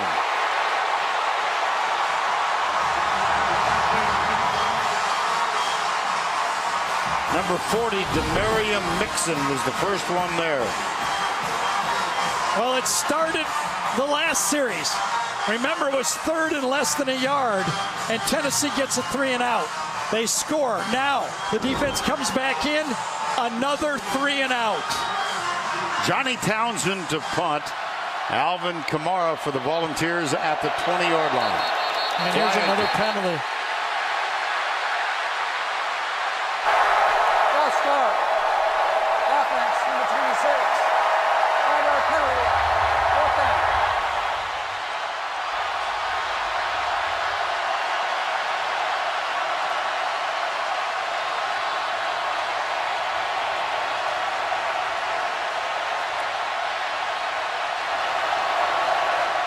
As Ole Miss will attest, you don't win these games in half of football.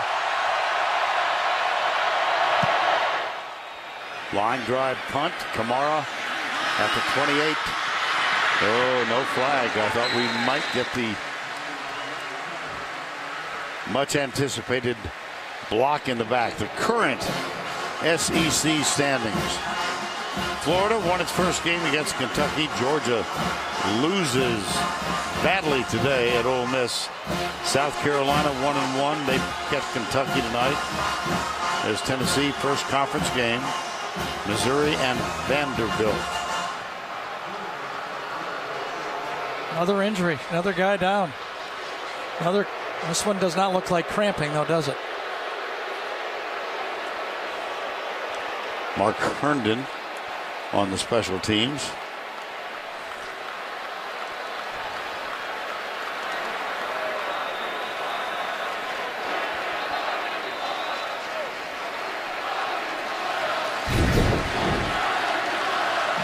There's him right here. Yep.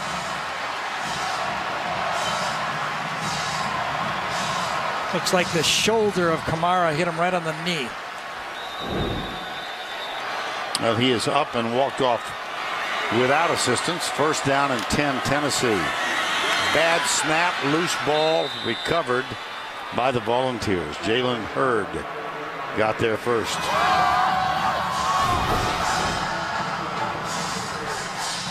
Well, it wasn't a terrible snap. It was low, but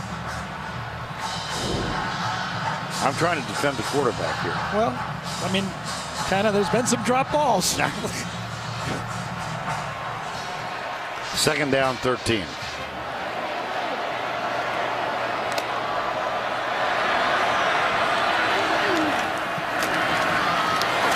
Right side, about 5.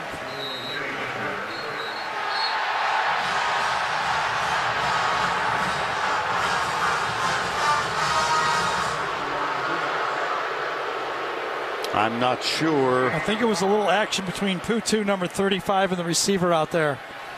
Okay. A little blocking downfield. Putu pushes him away. That Jennings is a tough football player. Remember him on the kickoff last year, coming down and making a play. High school quarterback really earns his playing time with tough football. Third down, 8. Dobbs. Incomplete, 4th down. Well, this series probably was stalled by the very first play. And, you know, everything you would think after 2 straight 3-and-outs, Tennessee goes out there and smoothly starts out, but the first play just kind of self-destructed this drive. You know, Vern, this is the 19th time in the last 21 years this game has been on CBS. You know, we've done 9 out of our 11 years we've done this game. We've only missed 2012 and 2014. And we've not yet seen Tennessee win. That's what I was just going to say. I'm surprised they gave you anything. Well, you know, I was around. Oh, goodness. I was only here for half of it. You've been here for a long not my time. fault. Well, let's take a look at today's Quicken Loans Scholar Athletes. Alex Anzalone already has his degree. Todd Kelly with a GPA of 3.33 and a double major in biochemistry and molecular biology. That's pretty admirable. Quicken Loans' commitment to the investment of our future is shown today by donating $1,000 to Florida and Tennessee's General Scholarship Fund.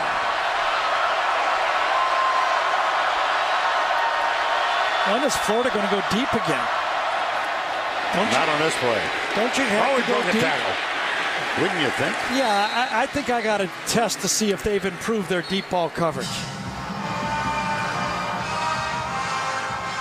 I do not believe that Justin Martin is in the game anymore, by the way. And one more point.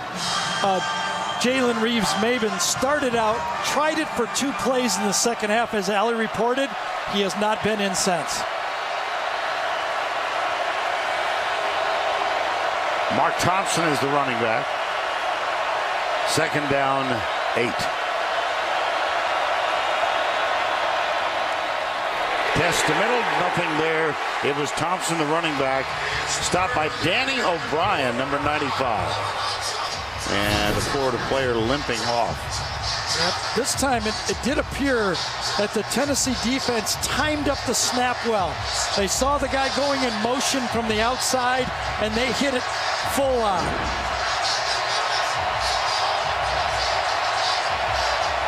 Third down, 10.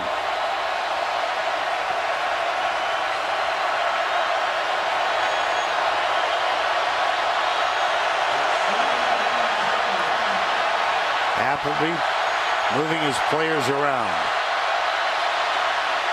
Three-man rush from the backside. Appleby tripped and taken down.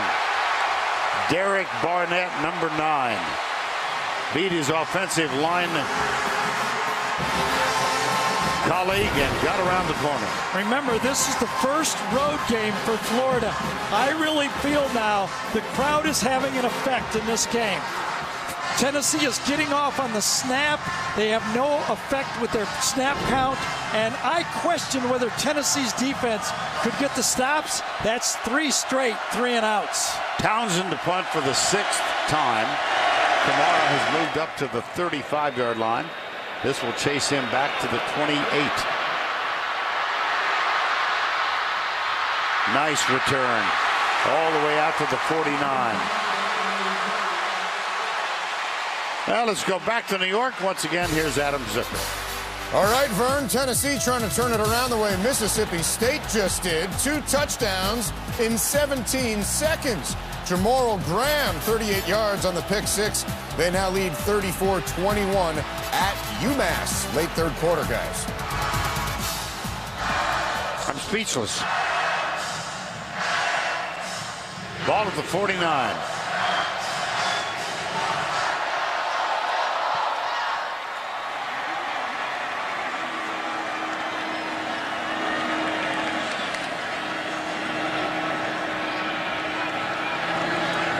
Dobbs, deep right side, man coverage, come back, got it. Josh Malone, huge play. I'll tell you, without Jalen Tabor on the field now, they're going after the sub for Florida, Duke Dawson. Remember, Tennessee had their sub picked on, and now Dawson is getting picked on in this game. That's a gain of 30 and a first down at the 20. Well, they went fast and got nothing out of it again. Not at all. Finally, the whistle blows. That's Tabor running back. He'd been in the huddle. No, he'd been in the locker room. In the locker room, I'm sorry. And Duke Dawson goes, "Get out of here, man. You can't just take my spot. Can't make me look bad like that." Second down, 9. 20. Take them off. Get out of here. Dobbs into the end zone, man open, caught. Touchdown, Ethan Wolf, Tennessee.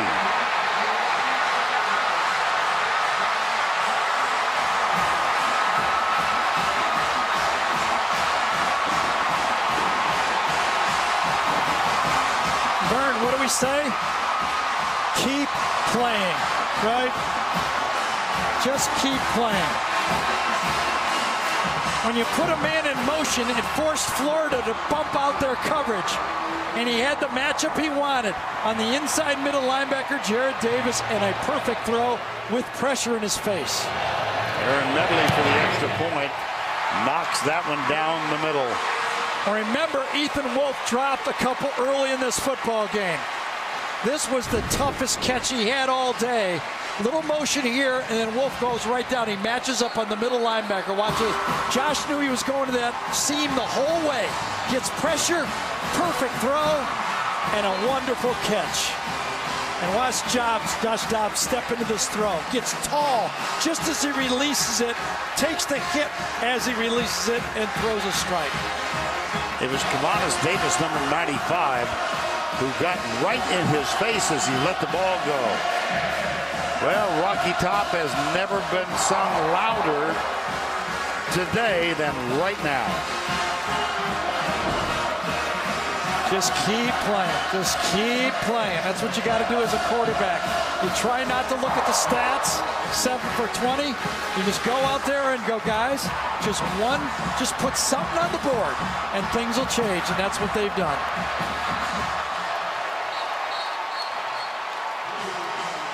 Give half of this, though, to the Tennessee defense. 3 straight 3-and-outs. Final minute, third quarter. And this one will go through the end zone. It was 21-3 at the half.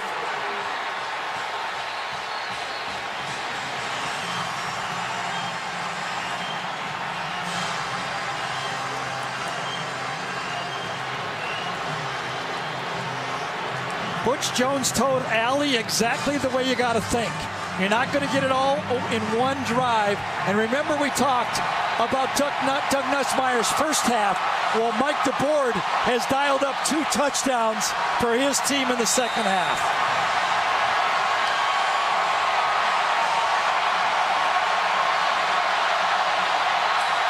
Never easy to win a game on the road. Never easy.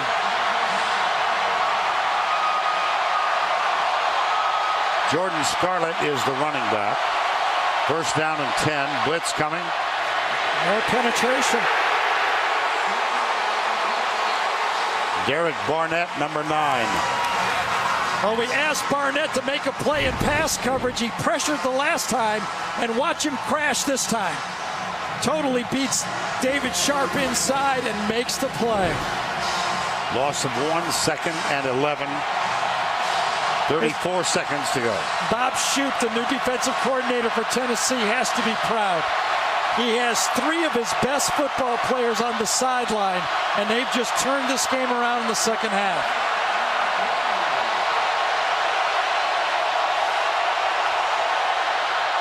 Play action. Into the flat, caught. And the open field tackle is missed, but it slowed him down. It's DeAndre Gouldsby. Todd Kelly Jr., number 24. There he is. One leap, but he's off balance enough, and Kelly finishes him off as they finish the third quarter.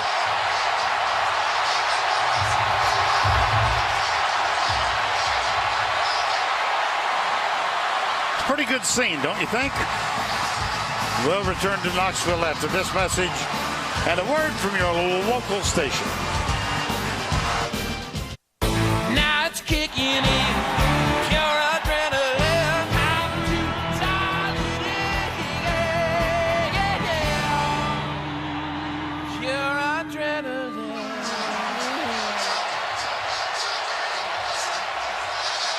Neyland Stadium in an uproar as we begin the fourth. Vern Lundquist, Gary Danielson, Allie LaForce, and the rest of our crew as we begin the fourth. It's 21-17. 3rd and 6. Derek Barnett. That's what Tennessee has been waiting for Barnett, an elite athlete on the outside, to just go and he just sped rush right past David Sharp. Gets in a wide 9 technique, and he just made a beeline for the quarterback. In the third quarter, the Gators had a total of 8 yards. And that's the 4th consecutive 3-and-out. Johnny Townsend, his 7th punt of the ball game. Fair catch called by Camaro. He waved it. Are they going to allow this? I don't think so. I think it's going to come back. Yeah, he waved and made a motion with his arm. It's going to come back, I believe. Yeah. Let's see if we can see it. Oh, he stuck his hand up, and I think it's going to come back. Yes. Yeah, it is.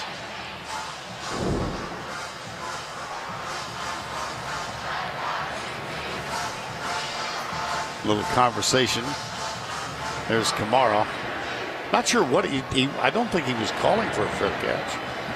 I think he was in between. He didn't know what to do. He did sing. During the play, the receiver gave a fair catch signal and therefore ran after the ball. That's a delay of game. That's a 5-yard penalty from where the ball was dead. First down. I would say that's one of the weaker fair catch signals I've seen. I've learned something. Wave it off, put your hand up, they're going to call it. Okay.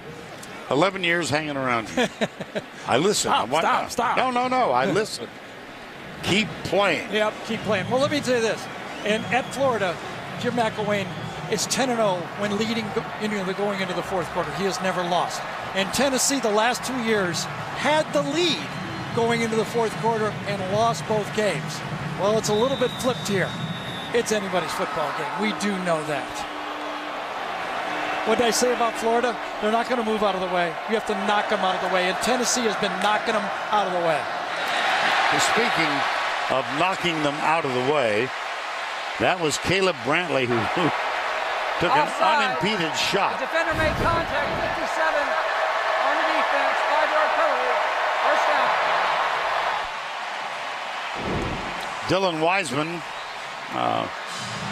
was pushed down. And so it's first down 5.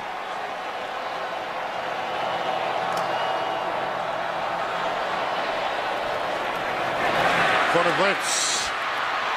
Dobbs. Ouch. 21-17. It was 21-3 at the break. Jordan Sherritt, number 17. Second down and 4. Both teams undefeated. 3-0. I think everybody around the country wondered about the strength of the opposition that both teams have played. And there's a run by Alvin Kamara.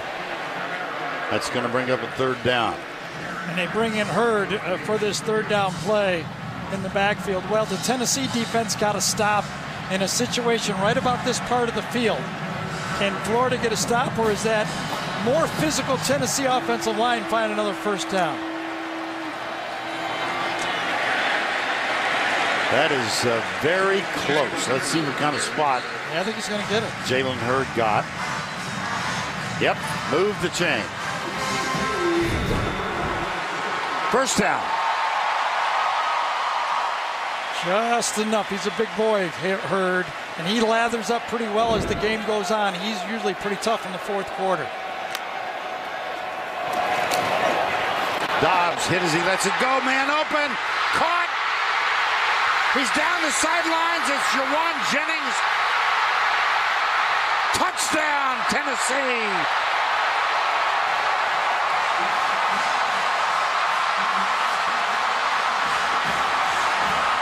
My goodness.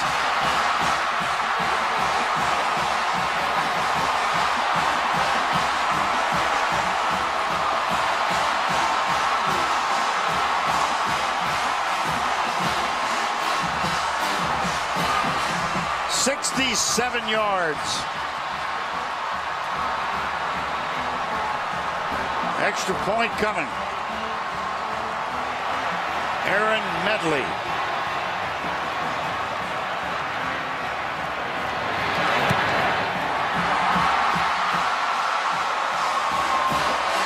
Watch and see, Gary, if Dobbs wasn't hit when he let this ball go. I think he was. Just after he let the ball go, I think Tennessee might have given a stutter and go to Florida the way Florida had been doing it. And by the way, Jennings beat Jalen Tabor, their best corner.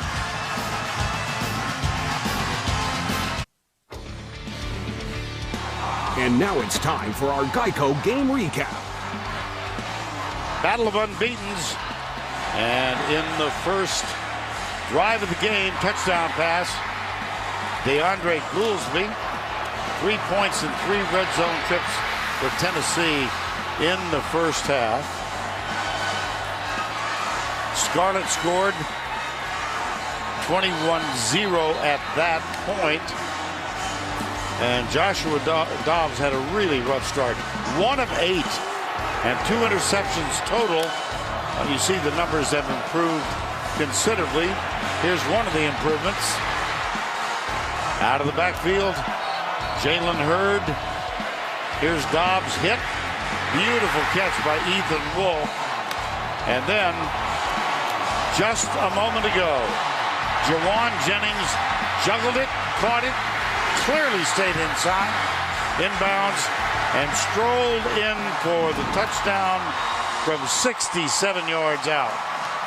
And this place is buzzing. The question for Tennessee was, all year, was Josh Dobbs a good enough passer? Yes, he is. He's struggled early, but he's now thrown for 277 yards against what most people consider the best secondary in college football. 3-point lead. And this one will come out. I think Juwan Jennings ignited this football team in the second half with his first catch, but he's matched up right here against the best cover guy. A lot of people say he slipped and fell, but watch the good athletic play. He keeps his feet in bounds, a perfect throw, matched up one-on-one. He out-muscles and Tabor slips, and all of a sudden, Tennessee, who had the drops in the first half, are making the catches in the second half. Ball marked at the 25 after the touchback. Appleby, see the comparison. Joshua Dobbs on fire in this second half of play. Now Appleby. Purdue, how about that? Florida has had 4 possessions and 12 plays. That adds up to 3 and out, 3 and out, 3 and out, and 3 and out. He's still alive. Heaves it. Intercepted. Picked off at the 40-yard line by Todd Kelly Jr., one of our 2 scholar athletes for the day.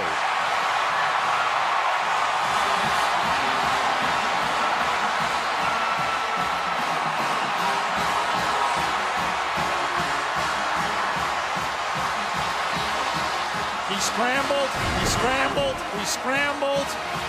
He was off balance. He's trying to find where people are, and when he tries to refocus, he just doesn't do it.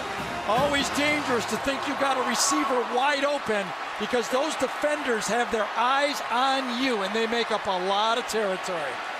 Well, at the line now, Tennessee trying to break an 11-game losing streak, and they have a 3-point lead. Rush comes. Well, Todd Kelly had a chance to meet him in the hallway yesterday. You know he's a scholar athlete. He's wearing number 24 now. He wore number 6 until this year, and he changed to honor this young man, Xavion Dobson, who was killed by gangs. He was a football player at Fulton High School in Knoxville, Tennessee.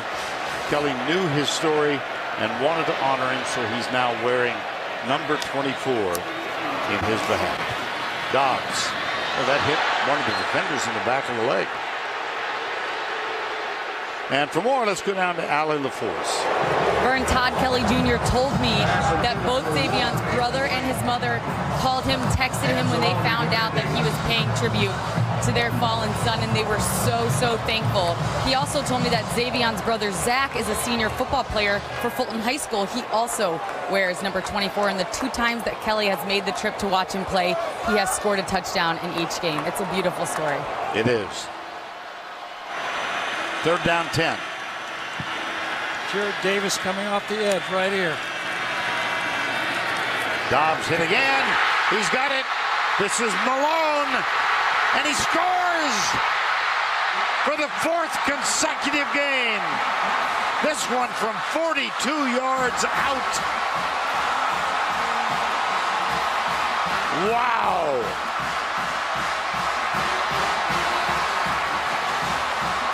Vern,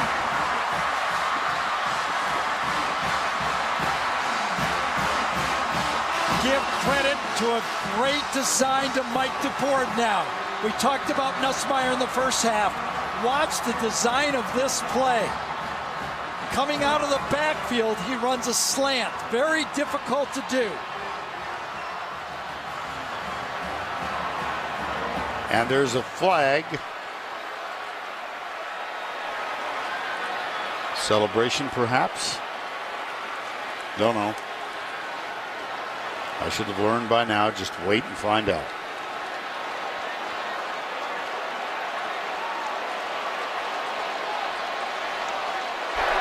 There is no foul on the play. There is no foul on the play. Touchdown.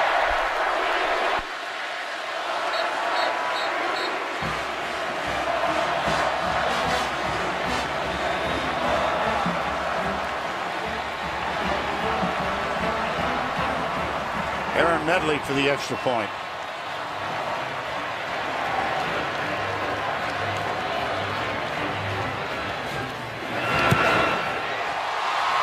Talk about your turnarounds. You want to see good coaching? You put a receiver in the backfield. He's right here. He comes out, and then he slants across. They know Florida loves to play bump and run. They isolate him off. They get him to the outside technique. Duke Dawson is way out of position. An easy touchdown. That is great coaching. And by the way, that ball was not thrown behind. That's how you got to throw them when you want touchdowns. Joshua Dobbs. It seems a long, long time ago that he started out 1 for 8 for 12 yards.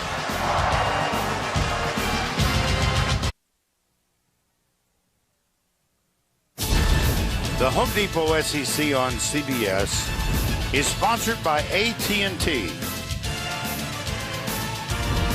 Aflac, Bud Light, and by Chick-fil-A. It is a simply gorgeous late September afternoon, and our aerial coverage today provided by Goodyear for 60 years. Goodyear has provided aerial coverage of college football's greatest traditions and biggest rivalries.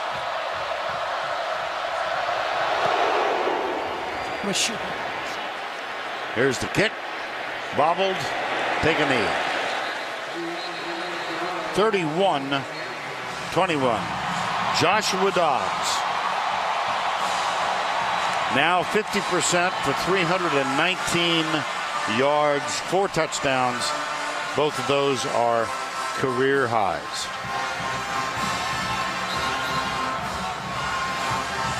However, 11 minutes and 46 seconds to go.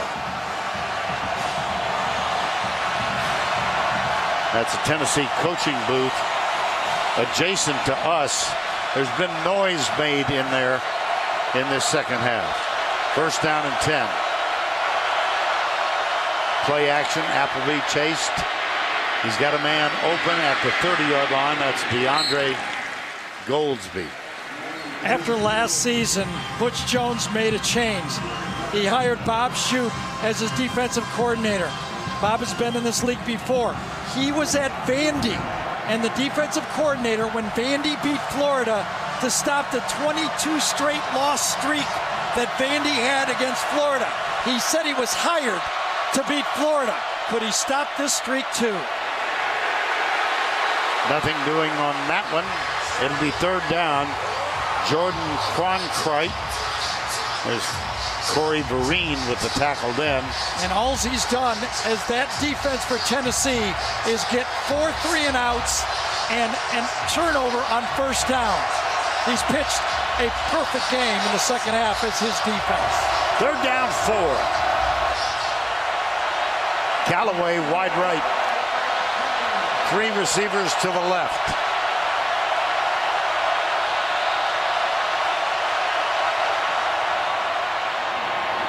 Got him short of the first down. Keontae Lewis. It'll be fourth down. Todd Kelly, number 24.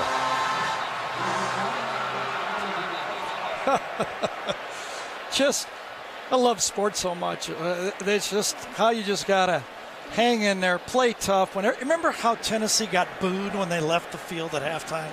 Yep. Nobody believed, but those guys in that locker room at halftime, not one person in this stadium believed. Now we've got a huddle continuing.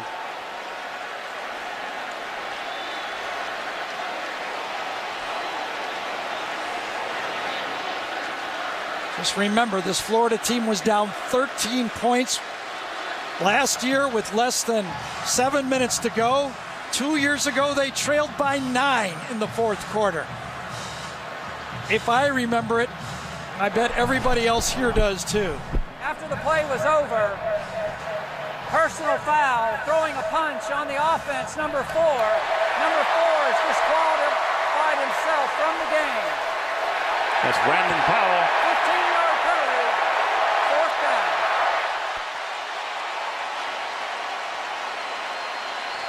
throwing a punch. Yep. And I believe it will cost him the first half of next week's game as well.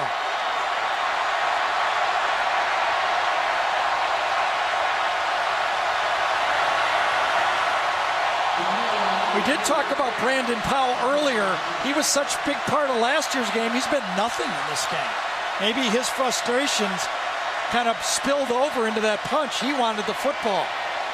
Yeah, he is mad that he has not been targeted in this game. Not one target, not one reception, not one rush.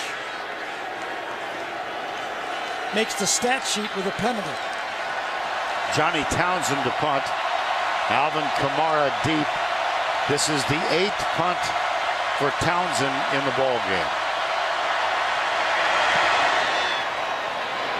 Kamara comes up, grabs it at the 37, and gets out near midfield. Marcus May with the tackle.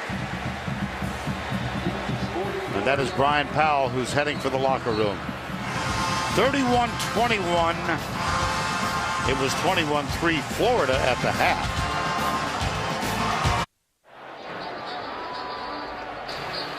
Well, we invite you to take a look at a phantom punch. God, I want to apologize to Brandon Powell, okay? This is ridiculous. What do we got, a soccer game going on here? Two guys, watch Golden, number 7 for Tennessee, fake this. Ridiculous. He stuck his arm out. Could have just, all right, give him 15 yards. I think actually the office, Birmingham office will rescind his expulsion for next week and he will play. He stuck his hand out. Maybe he gets 15 yards, but he did not punch him. And Golden just took a dive. I know Greg Louganis. I don't. I do. I recognize a dive when I see one. Ridiculous. And he would have that in our game. That was, to use a term, ludicrous. Wow. First down and 10. I don't understand. I'm going to have to get... First down 10. 31-21, just over 10 minutes to go. Dobbs takes off. One man to beat, and he can't beat that man, but he's got a first down. Marcus May, the surest tackler on this team, stops Joshua Dobbs, but he gained 22 yards. Vern, when we did our open, which we did last year's open, I said Josh Dobbs has to be a difference. Last year he put 277 yards up running and passing. Today he's going to top that. He's already thrown for over 300 and rushed. He can rush for close to 100. He's at 71 already. In this half, Tennessee with 291 yards. I often wondered, when would Josh Dobbs take the next step? He still got it. Looks for help. Oh, brother. And the question was, when will Josh Dobbs take that step like Dak Prescott did, where he carried the team? If he could play like this the rest of the year, Tennessee, if they can get over this hurdle of this game, boy, they are a real threat to get to Atlanta now. 9:09 to go.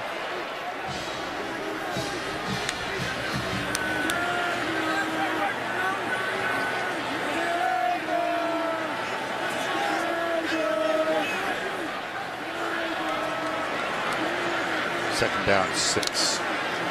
Low snap. Broken tackle at the 10. It's Jalen Hurd, and the pile keeps going south.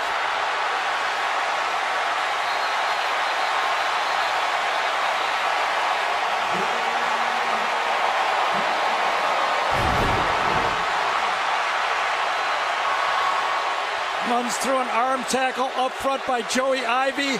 Another one by Tabor, who can't bring him down. And then this play, I think college football has to think about.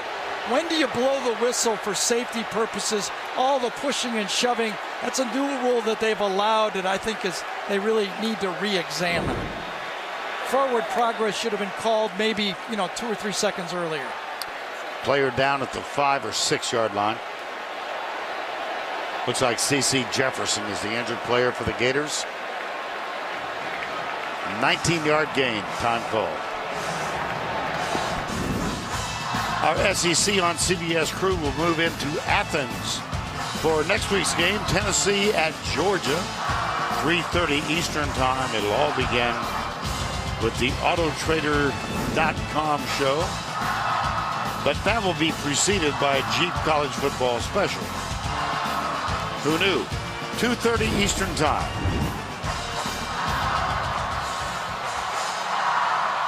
.8:38 to go. First down and goal, Tennessee. It seems an eon ago, but they trailed at the half 21-3. You have more points in the first half than you have yards in the second half for Florida. Anybody can finish my sentence there. I asked the question, remember at the start, I said, I think Tennessee will move the ball on offense. The question was, could they stop the Florida offense? And the Tennessee defense has answered. Dobbs driving for the end zone. Touchdown!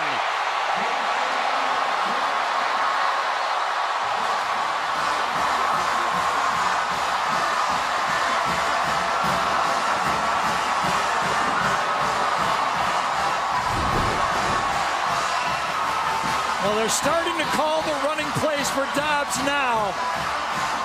And there's no doubt that once, I believe, there were a couple of key catches in this game. The defense made the plays, but that catch early in the second half by Jawan Jennings, I think just really picked up this football team. Aaron Medley for the extra point. It is up and good. And this is 35 unanswered points by the Volunteers, trying to end an 11-game losing streak.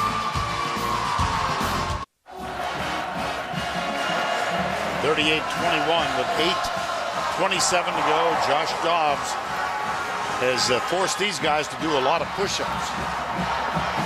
Unbelievable.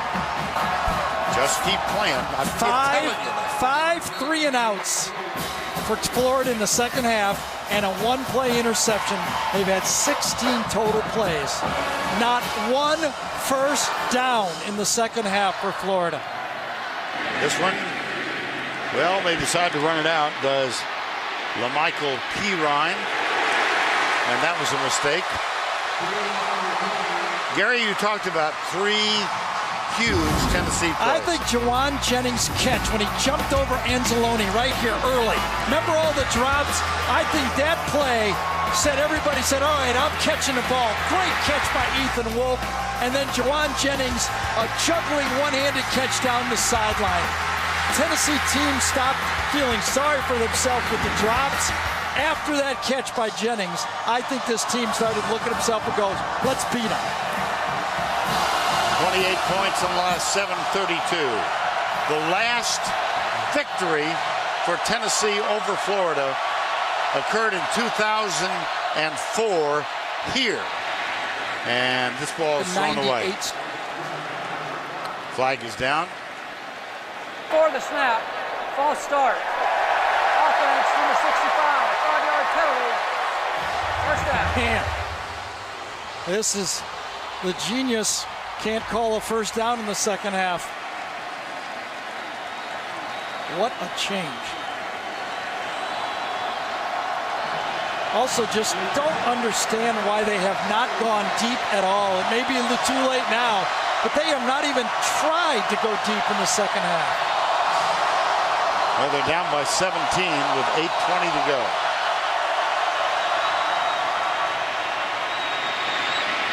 Here's Appleby. And out to the 22-yard line.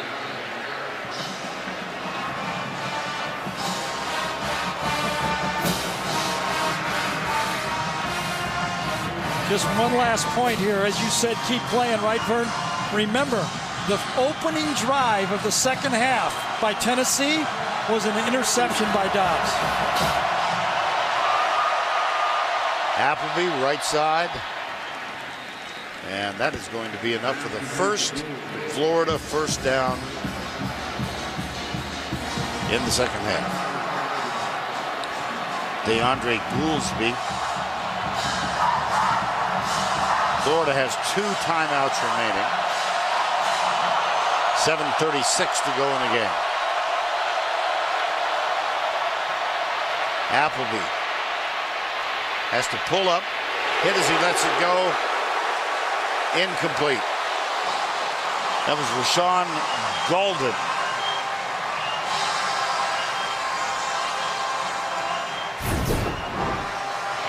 Well, Golden is replaced and played more in the second half. Looks like Justin Martin, the guy that got beat, is the one that is really losing the playing time.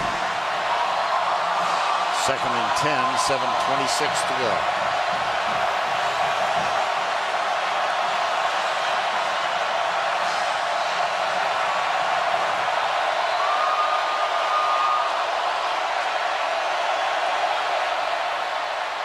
Appleby, screen, beautiful tackle.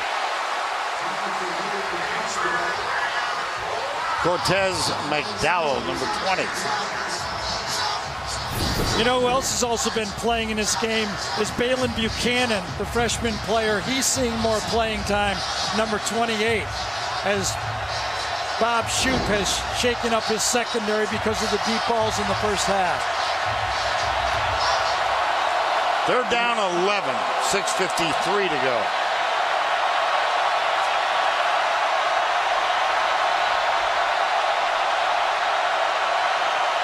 Three-man rush. Appleby escapes the tackle, pulls up, fires it out, it's caught. Good for the first down at the 43-yard line by Freddie Swain, number 16. Well, there was just enough pressure with the 3-man rush that forced Appleby to get out of the pocket, but this time he found somebody a little more open. 6:34 to go. 4 down for Tennessee. They bring all 4.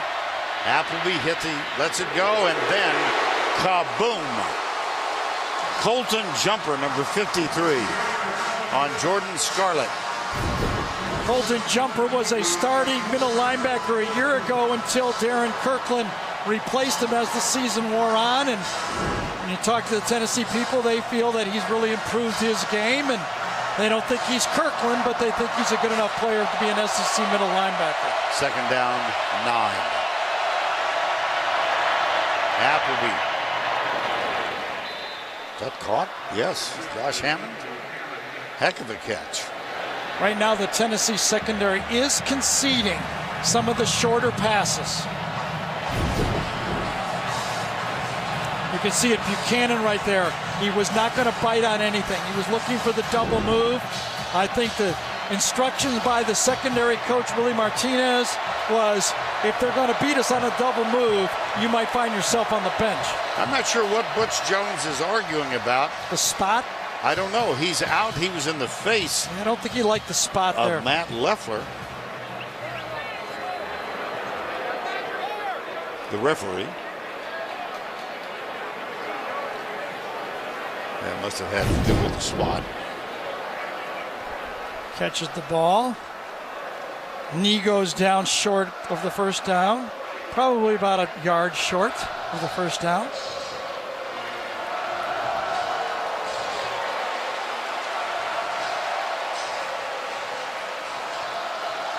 Well, last time Tennessee won was in 2004. James Wilhoit had missed an extra point with 3.5 to go, and then he got a chance for a second opportunity, and he canned it from 50 yards. That was in 2004. 3rd down, 1. Just to tell you how long ago 2004 was. Yeah. Nick Saban was at LSU, and Urban Meyer was at Utah. And where were you? On my way here. Perfect answer. 3rd and 1.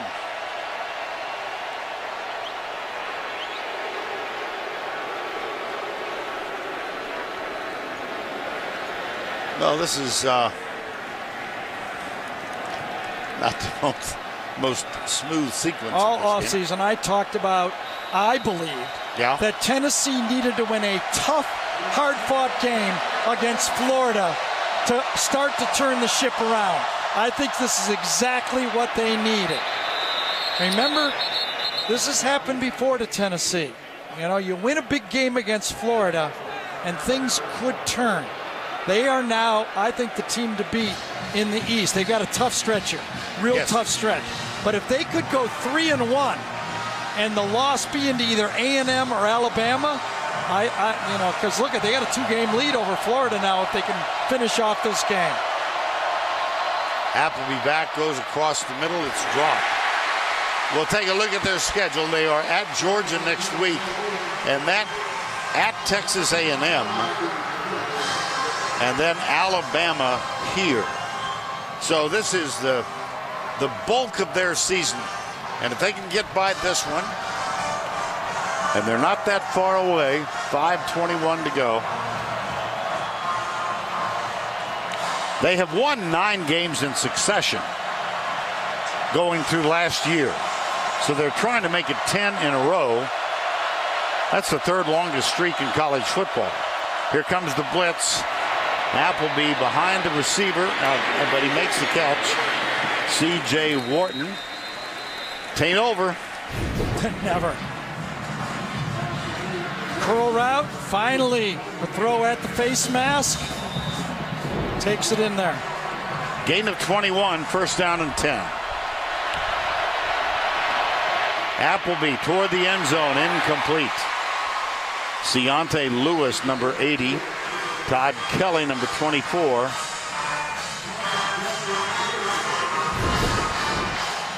Rides up in the pocket, makes a decent throw, just off the fingertips. You know who also has been, we talked about Powell being very quiet in this game. You know, in the second half, Antonio Callaway. Right. Nothing. There he is. 2nd down and 10.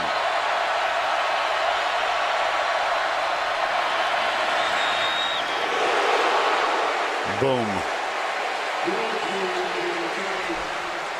Emmanuel Mosley, number 12, on DeAndre Goolsby. I think you saw the result of a lot of targeting calls that he did not take the kill shot. Incomplete. Good clean football there by Mosley. Flag.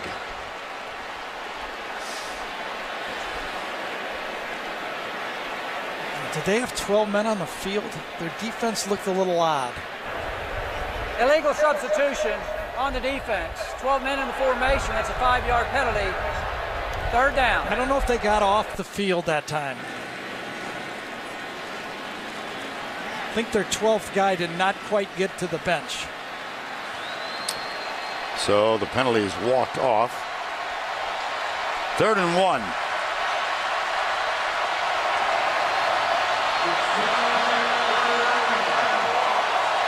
Callaway near side.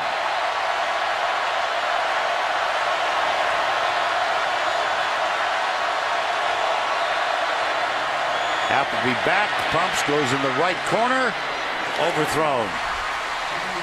Intended for Goolsby. And it's 4th and 1. You need 3 scorers. Do you take a field goal here? It's 4th and so short. I think I go for it. Yep. If it was 4th and 5, I might kick the field goal. 4th and 1.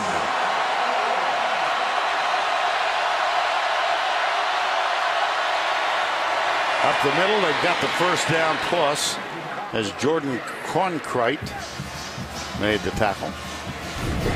Well, the Florida fans right now are saying, where was that earlier on that first 3rd and short of the half when they couldn't stay on the field?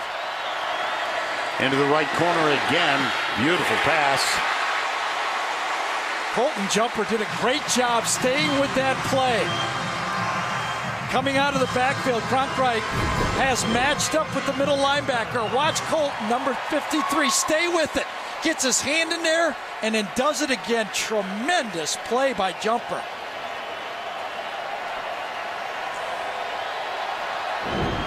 .422 to go, 2nd and goal.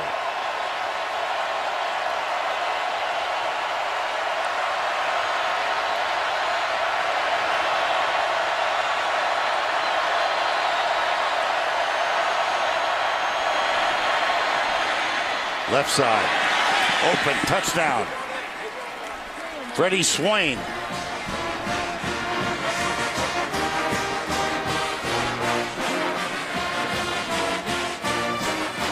Well, now it's not so noisy. Yeah, and you got to kick the extra point here, make this a 10-point football game. So you get the slot, one-on-one, gets it into the corner of the end zone. Easy throw, a lot of checkerboard to throw to the outside right there. And that was a pretty easy pitch and catch. So still a football game. Eddie Pinheiro to make it a 10-point game, which he does easily.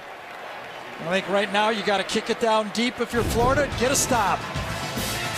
4:17 to go in regulation. 10-point margin. Your weekend starts here when the Miami Dolphins battle the Cincinnati Bengals.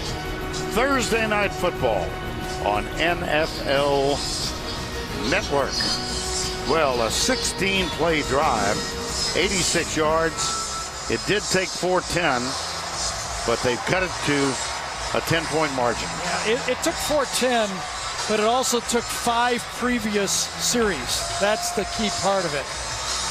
Remember now, whether they go for an onside kick, they have 2 timeouts left. I still think you can kick this deep or pooch it to the open area.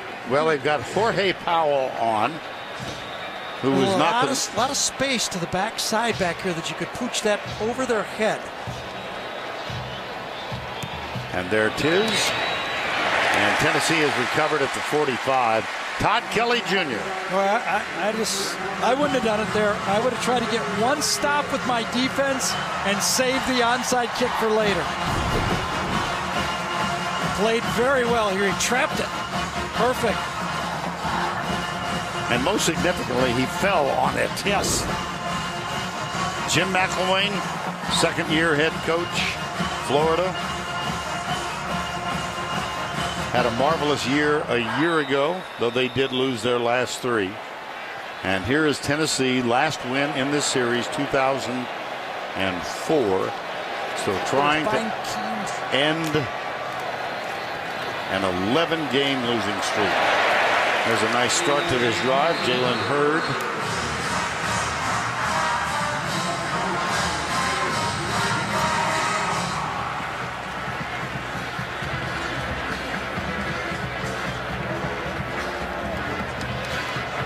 Second and 5.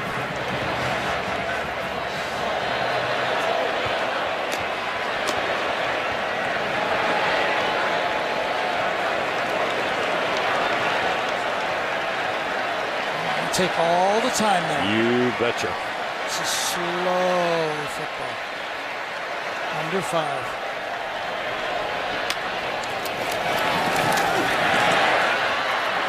Not much there. And Florida's going to take a timeout here, and a smart timeout. Well, the only game in this series to go to overtime was back in 1998. Jeff Hall put Tennessee in front 20-17 in the extra period with a 41-yard field goal. The Gators' Collins Cooper missed on a 32-yard attempt to extend the game, and Tennessee fans rushed the field, and they took the goalpost with them. And Vernon, the reason I wanted to show that is what happened there. Those were the 4 years after Peyton Manning. They had 4 straight years. They had lost all the frustration. The year after, T. Martin wins that game. And what does Tennessee do? They go on and win the national championship. Could this victory, springing this win against Florida, move this team in a chance to win the SEC championship? And if you win the SEC championship, you have a chance to get in the playoffs. You bet. 38-28, 3rd and 5. And don't forget, we'll have the Napa play of the game. Game not over yet. Let's remember, still 3rd and 5. Florida has 1 timeout remaining. You've seen quick touchdowns before, haven't we? Haven't we, though? They try to sweep right side. It's going to be 4th down. Timeout. That's the last. And remember, Florida has a 55-yard plus field goal kicker, so still a football game. TBS. If I was Tennessee, well, they're going to punt it. I'd try to draw them off sides. Maybe they've got some type of a punt. It's 4th and 4. Right. Florida has no timeouts. I would try to draw them off sides first. Who cares if you get a 5-yard penalty? Yep. Well, here's your essential high kick. Fair catch called by Callaway. What is he doing? What are you doing? What in the world? He just called a fair catch at the 1-yard line. Well, he's 50% better than he was last time. There is a flag. If it's on Tennessee. There is no foul on the play for leaping. The player went between the 2 players. It's 1st down for Florida at that spot. I mean, last time he did this, he dropped it. This time he caught it, but that's the 2nd one in the game. Almost, I've never seen that tight like that.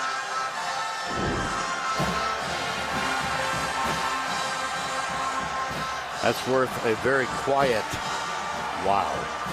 Well, 38-28. Why don't they try that curl pass where he goes all the way?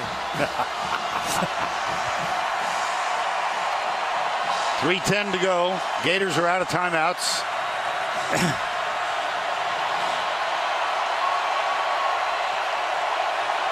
See if Cronkrite is in the game. Quick flip, tipped, incomplete. Derek Barnett, who's had a very, very good game.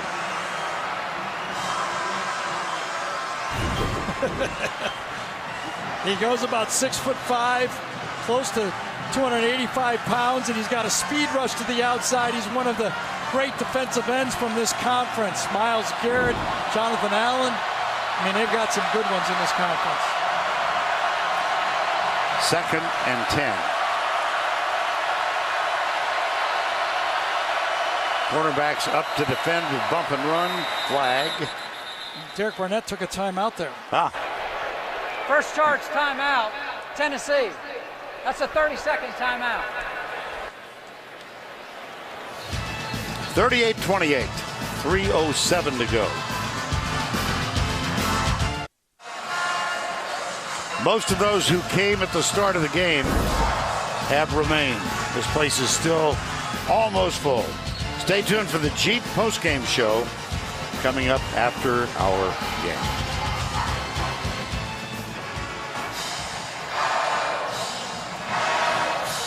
Second half, total yards. And 86 of those Florida yards came on their touchdown drive. Jordan Cronkrite is in the backfield.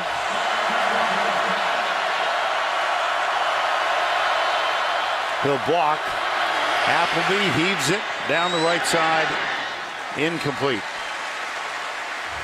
Boy, I'll tell you, Tennessee was very aggressive there. A year ago, they played off in 3-man rush, 8-man zone. This time they went man-to-man and brought all 4 people. Watch back end. They're covering up and matching up. Man-to-man all over the field.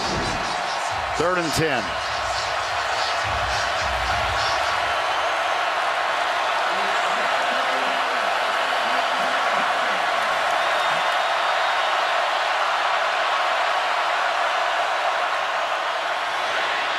Caught short, 6-yard line. Ciante Lewis. Got to go for it. Got no choice. Micah Abernathy made the tackle. Good tackle by Abernathy. He had 3 fumble recoveries, by the way, in the game against Virginia Tech. Mark Shoup with the orange Tennessee cap on. Yep, Bob Shoup right there. Barb Shoup. Yep. Thank you. He's going to be, he said he was hired to beat Florida. If he stops him here. 4th and 5. Appleby gets loose, lets it go. It's incomplete.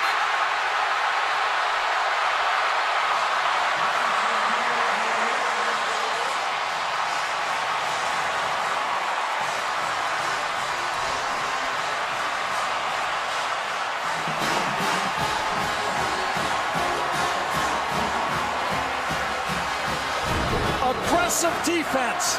They bring 4 again, force Appleby out. It's batted down, and the streak is over.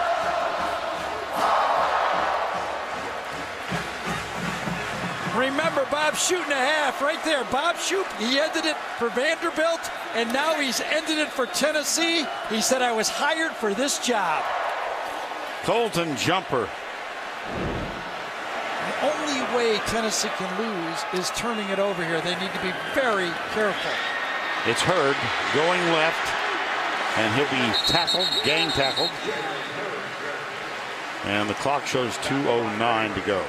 Yeah, you almost have to think about taking a knee here. The only thing that can go bad is a turnover. Well, the streak, barring that, is complete. Over.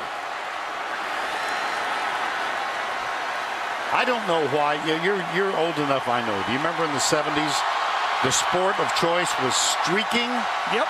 Guys would run onto football fields or across the academy stages. Taking the knee right here. Yeah. And they called it streaking. Well, I don't know how this came up last night at dinner, but Noah Spangler, our production supervisor, said to me, did you ever know Walter Cronkite? And I said, yes, I had met him a couple of times. He said, did you know that in the mid-70s on the evening news with Walter Cronkite, he referred to Knoxville, Tennessee as the American capital of streaking. My mind works in strange ways. Well, right now the streaking is over. That's what I meant. But it's why I was so careful with Cronkite.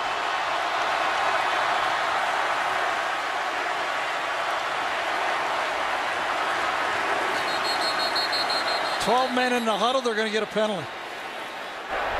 12 men in the formation on the offense. It's a 5-yard penalty. 3rd down. The clock, by rule, will start on the snap. Notice the blue security people in front of the end zone at either end. Well, they better be strong. Yeah. Butch Jones has done it. He's won more games every year, but with this win, I really believe, as you look at Dave Hart right behind him, the athletic director, this brings Tennessee back to relevance. You know, Vern, I always thought that, maybe Tennessee was looking at those games as preseason games because the season started today. Right. 45 seconds to go.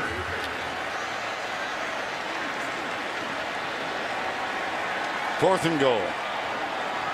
Butch Jones, Central Michigan, Cincinnati, 4th year here.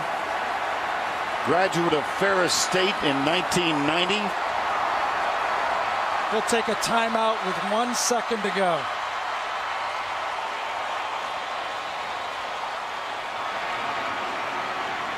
What a job he's done. When he came here, they did not match up talent-wise. The last 2 years, they did, but they lost.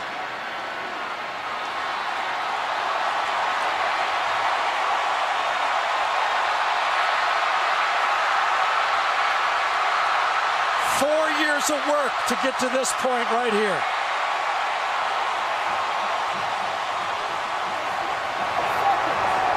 Where's Mike? What does he want? What do you want, Mike? Right deuce. Right deuce, pistol. Apprehend. Right deuce, pistol. Accurate field.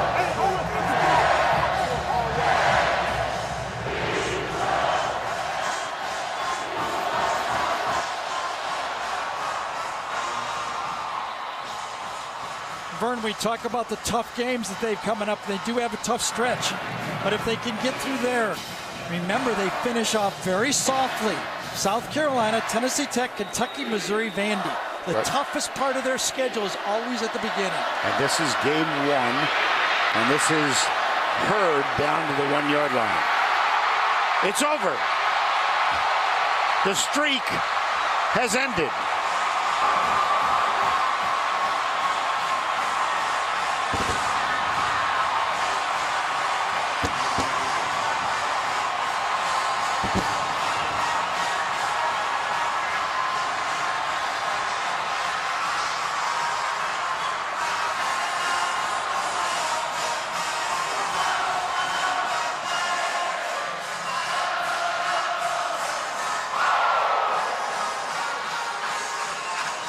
Let's go down to Allie LaForce with Butch Jones. Coach, the streak is finally over after 11 long years of waiting. What did you tell this team at halftime to ignite the show we just saw in that second half? Just one play at a time. We didn't play our best football the first half. We all knew that. It was all on us. And the players, I can't say enough about them. I love them. They knew they were disappointed. And we came out and played a great second half. It gets us to 4-0. You told me this week. And that duck is pulling that truck, baby. That's right. You told me this week referencing that. If your game is loud, you don't have to say anything.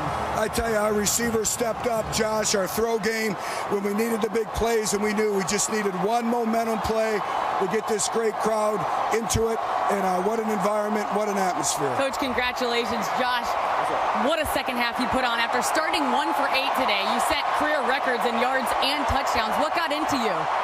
Well, I mean, we were hurting ourselves at the beginning of the game. We weren't catching balls. My ball location wasn't great. So we went at halftime, talked to the receiver, said, I'm going to put the ball there, just go out and make plays. And that's what we did in the second half. You're a senior. This is the last time that you would have had the chance to play Florida. You come away with a win. Is it everything you thought it would be? It's pretty good. It's pretty good. What will you tell your teammates as you go celebrate? 4-0, and let's keep it going. Let's keep that duck pulling that truck. Congratulations, Josh. 2 duck pulling the truck references, Vernon Gary. Yeah, I think they got the message. They will. That'll be their theme the rest of the year. Absolutely. They'll steal it.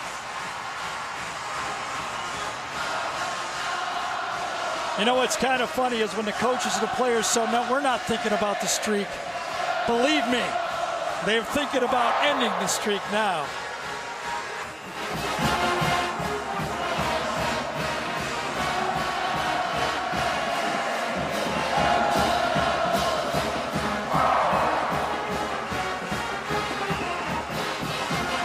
Look who's leading the band. I am reminded I go back a long ways in this conference. At the end of the 2001 season, Philip Fulmer took Tennessee down to Florida, and they beat them 34-32, and Casey Clausen climbed the ladder and led the Tennessee band in Rocky Top. That's his son right there, Butch's son on the team. Backup holder.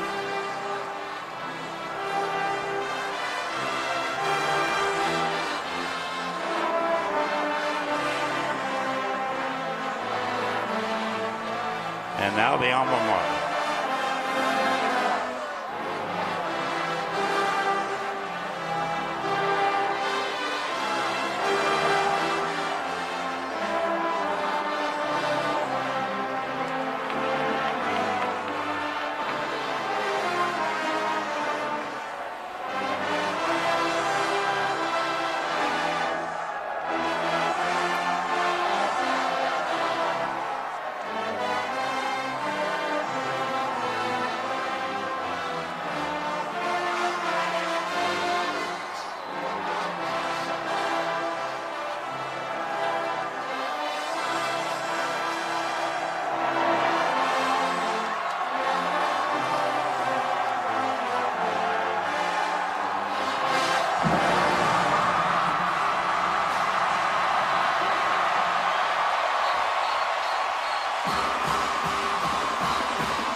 What can you possibly not love about this sport?